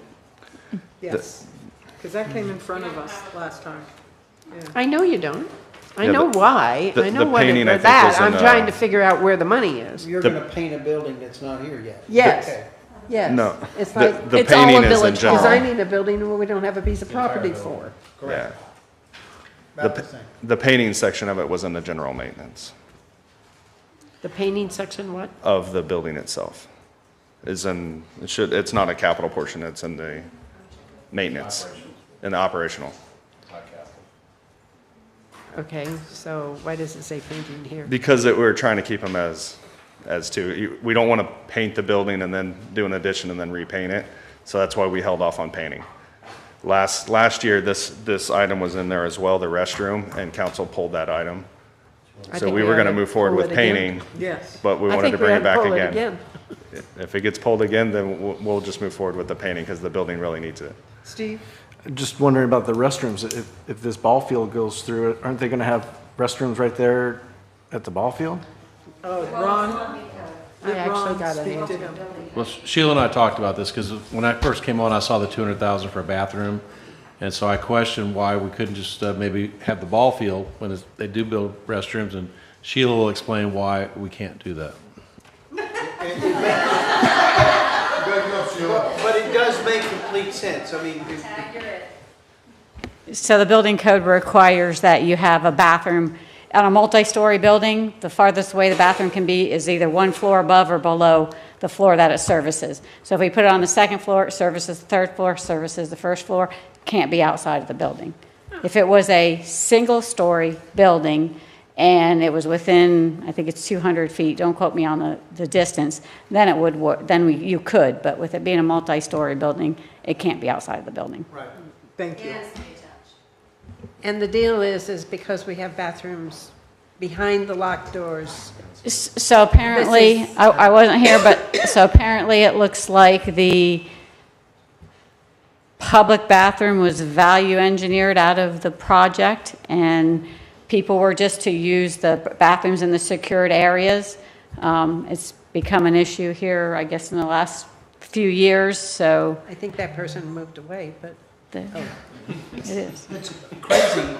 That was- to have that was the before public Sheila. walking through those It is. offices to go back to that It is. bathroom. It is. It's, yeah. Anything else for AJ? Are we Are done we leaving roasting that them? in or taking it out? Well, I don't know, well, do you guys want to take it out? Make them use the porta potty outside? I do too, I do too. All right, so you can keep the 275. We need to. But, thank But we you. got over $1 million out of it. I think we did good. Perfect. Okay, anything else we want to discuss? I went through and added it up. We cut a lot of stuff. Ron, have you got? Well, Madam Mayor? Yes, sir. Some of the things that you've identified, we obviously were already on some lists, let's just say. I didn't think it was appropriate to come up with my suggestions until we heard from the public and from our department heads, but there are some items that you've discussed that we're probably going to be, you're not going to be seeing in the new budget. And once again, the budget we're looking at was 3 mills, and we've said from the beginning it's not going to end up 3 mills. But then you have things like Councilwoman Gillis has said about, do we want to try to see if we can put raises back? There's no raises right now. So once we're going to go through the capital projects probably starting tomorrow and see where we can reduce them. We had a discussion. I attended a land acquisition meeting today, and there's $1 million in land acquisition fund, and probably not very likely we're going to tap into it. And so we're looking at maybe reducing some fund balances, et cetera, so we can get the budget down. And we don't know where it is yet because we wanted to go through this 2-day process. Tomorrow, I'm not sure what else is left to talk about. We have another workshop scheduled for tomorrow, so maybe at that point, we can start bringing in some ideas of where we're looking to cut from the staff perspective and get some input. The other issue that's come up, and I've talked to each of you individually, is the church. We took a site visit last week with 5 staff members, department heads, and we walked through the church with Tony Hammond, very gracious host, and Sheila, who's the expert, says, if we want to keep it and use it, you're looking at probably at least $1 million, which we don't have. If you want to put it on the market and sell it, that's a factor that's going to be taken a look at. I've talked to a couple of realtors, very prominent realtors, one of whom we talked to today in one of the meetings, and they think there's a market out there for it. But once again, that's a decision by the council. I will be making the recommendation as soon as tomorrow that we should put it on the market. I've asked Jennifer to start looking at the zoning. Right now, the zoning is not a very marketable zoning because it's so restrictive. If you recall, during the process before the village bought the church was in the process of rezoning, but because now the time delay and change of ownership, we have to start the whole process over. But we are the owner. Yeah. And so Jennifer and I have been talking about that, of what to do. We want to get some input from the council. We want to do highest and best use. If you want to sell it, which I'm starting to see a consensus that we should at least talk about it, you want it to be the highest and best use for a buyer. Yes. And so we want to make sure that we are on the right track as far as rezoning it to the highest best use. Go ahead and start the process of putting it out there. Because if we do sell it for at least the $4 million, then we can start backfilling the budget with things that it was taken out from. We would not be in the bad budget situation we're in today if those $4 million had not been expended. I'm not saying it was a bad expenditure because we may recoup it and it prevented some things maybe that the previous council didn't want to have happen. The good thing now is, as the owner, we do have say in who may buy it. Before we had zero say as far as who might go there. Now you can pick and choose. We have no obligation to accept every offer that we get. So an offer might come in for something that maybe the neighbors would be really upset about. We can take that into consideration, whereas before we just had control over zoning, et cetera. Once they got the zoning, they could put in whatever was allowed. And I think that gives you more discretion as the owner. So my strong recommendation will be to put the old church on the market and recoup as much as we can. In fact, the value in some ways may have gone up. The market around here these days, some of the prices I'm seeing, I'm in shock. Yeah. But we'll see. So if you want to give direction now, we're already looking at some things as far as how to proceed, but I don't see any reason why we'd want to sit on it. The other thing, I got a call today from someone at the church, and they're leaving that property this week. The first service will be at the new church. And so they're already talking about, well, when do you want to transfer the utilities back into the village? So starting next week, we're going to start paying more expenses. So in addition to the outlay of money to buy it, now we're going to start having more charges. We're already paying insurance, for example. I think I signed an invoice today to pay an insurance bill in the building. So that's going to be an ongoing expense from now on. So my strong recommendation is going to be, or I guess it is right now, to consider selling the church, recoup that money, and then at that point you can figure out where you want to put the money back into the budget. Because I was on the council that made that decision, there were a lot of factors people didn't know, like Henry Rosenthal's issue was one of the reasons. Sure. CVS was trying to buy it, and people did not want a CVS there. And the purchasing of it, to me, was to have the control to put something that's not a box store there. And that whole thing with Henry and all the rezoning it and everything.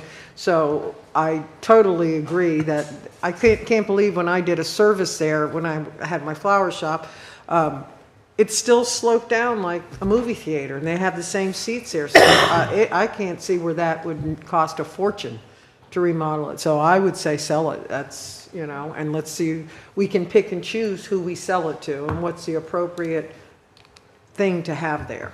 So that's my vote. So I've said what I said. go ahead. I already said it. I got some. Go ahead. The funds for the sale on that, would that go into the general fund? Well, I believe that originally it was $2.5 million from one fund and $1.5 million from another fund. It was differentiated. I don't know if there's any requirement to put it back exactly where it came from. So I think that would be something we would look at in the upcoming budget as far as where to redistribute. For example, if we lowered the land acquisition fund to help balance this budget, maybe if and when we sell the church, that could go some back into land acquisition fund, for example. I think there's some flexibility as far as where you restore the money, because it's already been bought. If we sell it, then we can come back to the council and say this is where, or we may even put it into the proposed budget. If I'm hearing consensus tonight, when I come back with the new budget, I talked to Hattie actually today about this, is how would we distribute those funds that we are budgeting to maybe perhaps come in, just like a grant. Sometimes you don't know if the grant's coming or not for stewardship or FQIP. Maybe if we can budget those dollars, you'll see our proposal of where you would put them if and when we did sell the church. So I think that's an open question. That's good for consideration, though. Absolutely. And it seems like quite a while back I talked to Jamie, and she had a couple of ideas or proposals on what what raises might look like. So I think I don't think that should be off of the table. I mean, we've made up, at least tonight, if we continue down the road, just off of AJ, we made up what our increase of what our insurances was. Thank you, AJ. And I think like I said before, I think we set the tone when we started whacking the not-for-profits and the Christmas, and I think that the staff has done a wonderful job at carrying that forward, realizing that we're in a situation where we need to tighten our belt, but we don't need to screw our people at the same time. Right. Correct. Needs So- to stay fair. I'm sorry, you want to go ahead? No, go ahead. It was always my dream to use that property along with a couple of the others for housing, but it doesn't make sense now to do that. So I think selling it does make sense. And I think we need to sell it to the highest and best and take the neighborhood into consideration. But it was a commercial piece of property, so it should still be considered a commercial piece of property. We have to do the rezoning of it, but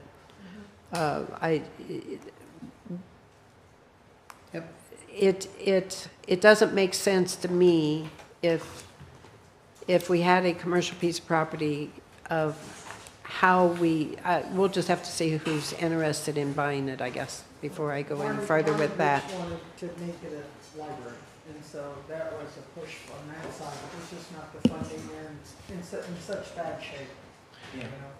Well, there's a lot of things that would be nice to. It'd be nice to make it a cultural center because of the slants of the floor and everything. It'd be perfect stage, It would.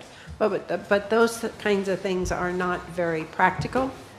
It'll take Jennifer 2 seconds. Just change that code. Well, can I make a point? Yeah, go ahead. To bring it up to the code, Yes. As a Yes, church, it you has- didn't have to meet certain Well, codes. And now but they have already removed a lot of the asbestos, and the I don't main mean the sanctuary. asbestos. The main sanctuary is pretty good. It's the second floor that has a lot of work that would need to be done. A couple points. One is that Jennifer was actually on the tour, and she heard some of the comments, so she can fill you in on what we saw when we walked through there. Secondly, she and I did have a discussion about starting the process, and she had some concerns about whether we should go ahead and start the process without getting consensus from the council, because she didn't want to start the process and back off. I just want to make sure it's not a formal vote. I just want to get direction. I believe at least the three of you have said maybe look at selling it. I haven't heard from Councilman Friedman. Would you like for us to proceed as far as that goes? I'll take it under consideration for sure. Okay. So however you want to proceed. Oh, okay. I'm just saying, I don't want Jennifer to start the process, and then all of a sudden y'all decide, no, let's not sell it. So what I'm hearing is at least we should start the process for rezoning and have that option, because it's more valuable to us or somebody else not having the present zoning. Let's come up with a new zoning, just bigger. Change So it. I'll defer to Jennifer on the Put it on condition of the the agenda building for and September. what she's thinking we should do. Yeah. Put it on selling it on September agenda and let her start. So that's why I came up, because I just wanted to, Ron and I did have those conversations, and I did express a little bit of a concern because, as you know, rezoning a property is a long time-consuming process. And so I didn't want to, go through all that if, we get to a point and then the council says, well, that's not what I wanted. We don't want it to be commercial. Because from my perspective, from a professional perspective, highway commercial would be the highest and best use of the zoning district. It's the most open zoning, the most allowed uses. So that's what they were going to rezone it when the church owned it. That's what we pulled back from. So that's what, if you want highest and best use, it would be highways commercial. But that leaves the property open to a drugstore, a grocery store, like many different things. So I want to be clear with the council that if we go forward with the highest and best use, it would be that. But it also means that if somebody wants to buy it and want to put a single-family house there, they couldn't do that in highway commercial. So then they would have to come back and rezone it themselves back to single-family. So let's take into consideration, we're selling it to somebody else, but rezoning it not knowing what somebody else wants to do with the property. So that's just thoughts. Can you give me an idea of, I think I could do it on my own, but you can do it a lot quicker, of how long of a process rezoning takes? Well, so in this instance, because we have a lot of the materials from the highway commercial zoning previously, I don't have to do a lot of the data analysis. It's already been done, so I can pull from that. But it's going to be one meeting with LPA. It's going to be 2 meetings with council. It's going to be 2 reviews by Department of Commerce, or 1 review by Commerce and 1 coordinated review. So it's, I would say, at a minimum 4 to 6 months. That's what I was going to say, 6 to 8 months. I guess. At a about 6 minimum, months. yeah. 6 to 8 Yeah.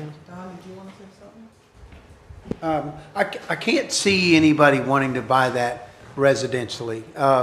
It's dry, it's on the highway, it's skinny. So I think that either Village Center or highway commercial would make sense. I think your suggestion on highway commercial makes the most sense. So I think, like you said, that's what they had already kind of planned before.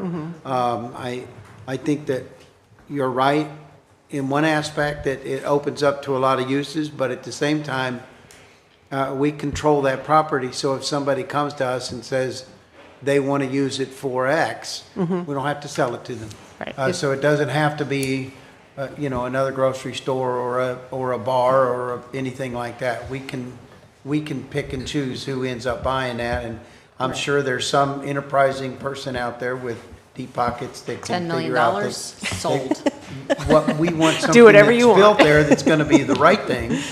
It's not going to affect the Russells, or it's not going to affect the rest of that neighborhood, and go that way. So Okay, so I don't know if building a there's consensus I'd to move say forward with the highway go with your commercial, I'll be happy recommendation to do that. and do that. Yeah. You have my consensus for highway. You have his. Okay, thank you. Yep. So what is on tomorrow's agenda, 3 o'clock till 3:15? Oh, we can do this for much longer. Just Come on. Is there any way possible? Marnie, bring snacks. We'll make it to 5.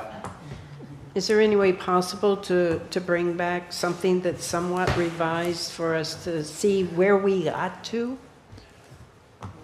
Oh, Hattie. I'm sorry, Hattie. It is really not I that tend to be a simple. little more. Yeah, I What are you know doing it's tonight? not. Come on, I what tend are to you be more doing tonight? aggressive, but I'm working with Hattie. I would like to come back tomorrow with a revised budget to show that we've gone off the 3 mills, that perhaps if we can find, if we can factor in the church, which Hattie and I just talked about today, I'm not sure, we're going to have to get with some of our CPA firm and talk about how we back it into the budget. And then maybe the request of a couple of you to say, if we came in with some COLA raises, for example, not necessarily across the board, but maybe some targeted raises for some of the people that, that would really need to do it. And let us talk internally, but particularly if we can replace the church money, that really helps a lot of issues. And then, like I said, drawing down the land acquisition fund, because as we said today at the committee, that's months away anyway. We'd have to go out and get appraisals and negotiate a sale. We can always come back with a budget amendment if we want to actually buy a piece of property. But right now, just to sit on $1 million in the fund didn't make much sense to me. So we can use that money to close the budget gap. tomorrow So- morning, we'll see how far apart we are as far as getting a balanced budget at less than 3 mills. I don't know where we are right now, but we want to get there. We So wouldn't did have- we, Go on. did we give you direction to use the land acquisition money? No, that was going to be one of my recommendations, though. If you want to give me direction, I'll be happy to listen to it, but my thought was there's $1 million sitting there. We don't want to do away with the line item, but I'm just saying if we need X 100,000, to leave some money into it, but to have it just sitting there when we have other dire needs to meet didn't make much sense to be sitting on $1 million in a fund that we have no immediate use for. I do agree. I attended the meeting this morning because I wanted to make sure that we do support looking at various properties, but we have to get appraisals done. You have to negotiate with the owners. We have a lot of things that we need to, it'll take months to do. And just to sit on that money while we have to get a budget done by next month didn't make a lot of sense. But I'm certainly, if the council says, we want you to leave that entire $1 million sitting there, then we can do that.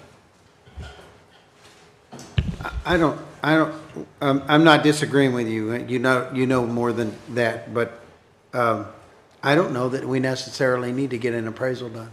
Whoever's going to buy it's going to get that appraisal done. No, the other. No, I'm talking about something different. Oh, Just okay. because- What I'm talking about, we have, You're talking about yeah, the. we have okay, an I'm appraisal sorry. for the church that was Yeah. done at $4 million. Right. It's a valid appraisal. 4.2, What I'm yeah. talking about is appraisals for the properties that we discussed today in committee that the village might want to buy for conservation purposes. And they're great ideas. They narrowed down to 3. All 3 are wonderful properties. The problem is they take a while to even find if the seller be willing to even sell at the appraised value, because just because it appraises at $300,000, they may want $1 million. So it's a voluntary willing buyer seller. My point was it's going to take a while. I want to start negotiating some of these properties right away because it takes months to do. But to sit on $1 million fund that we really need the money for didn't make much sense. But once again, I listened to you, the council. But my recommendation will be to draw that down to I'm not sure how much, and use that money to fill in the gaps that the holes we have in the budget right now. Thank you, Ron. I sat in on that meeting this morning, and actually I would suggest that we use that money to help fill our gaps that we have. And if we find a property, and the land acquisition people are going to come to us, and I'm stealing their thunder now, present 3 properties that they want put on our list. But it is going to take a while, as he said, to negotiate that. And they are under the understanding that there's priorities and that money at this time could probably be better spent someplace else. Glad they understand. I tried to make sure that happened. So tomorrow, 3 o'clock, we good? Same bat channel? Same bat channel. Same bat time? I gave you a sheet of paper. I don't know if you have questions about what I gave you, or if you want to look at it and we can talk about it tomorrow. Talk about it tomorrow. Okay, and I did do a couple of different scenarios, so I do have some numbers, which I'm happy to bring back tomorrow. Study it tonight. That? We're That's done? for, yeah. Can you say what the top I'm section trying. is versus the bottom section? It's just a difference in the split between what the employer pays and what the employee pays. Let me clarify. I think what this was there was an increase in our benefits, and we were saying whether the village would absorb that increase or share it with the employees. No, this is something different. I just gave them it was requested of me to come back with some scenarios for the share of what the employee would pay for benefits. That would have been so, going forward for new hires. Yes. I did get We talked also about the question about the turnover. In the last 4 years, it's been on average about 14%. So turnover. Okay. Some departments are higher than others, but So we should have time tomorrow, because we've pretty much done this, to discuss that, discuss COLAs if we're going to do it. It depends on what gifts I get tomorrow. I'm just kidding. I am just kidding. Oh, yay! All right. There you go. All right, meeting Oh, and a adjourned. clicker, for sure. Thank you, everybody.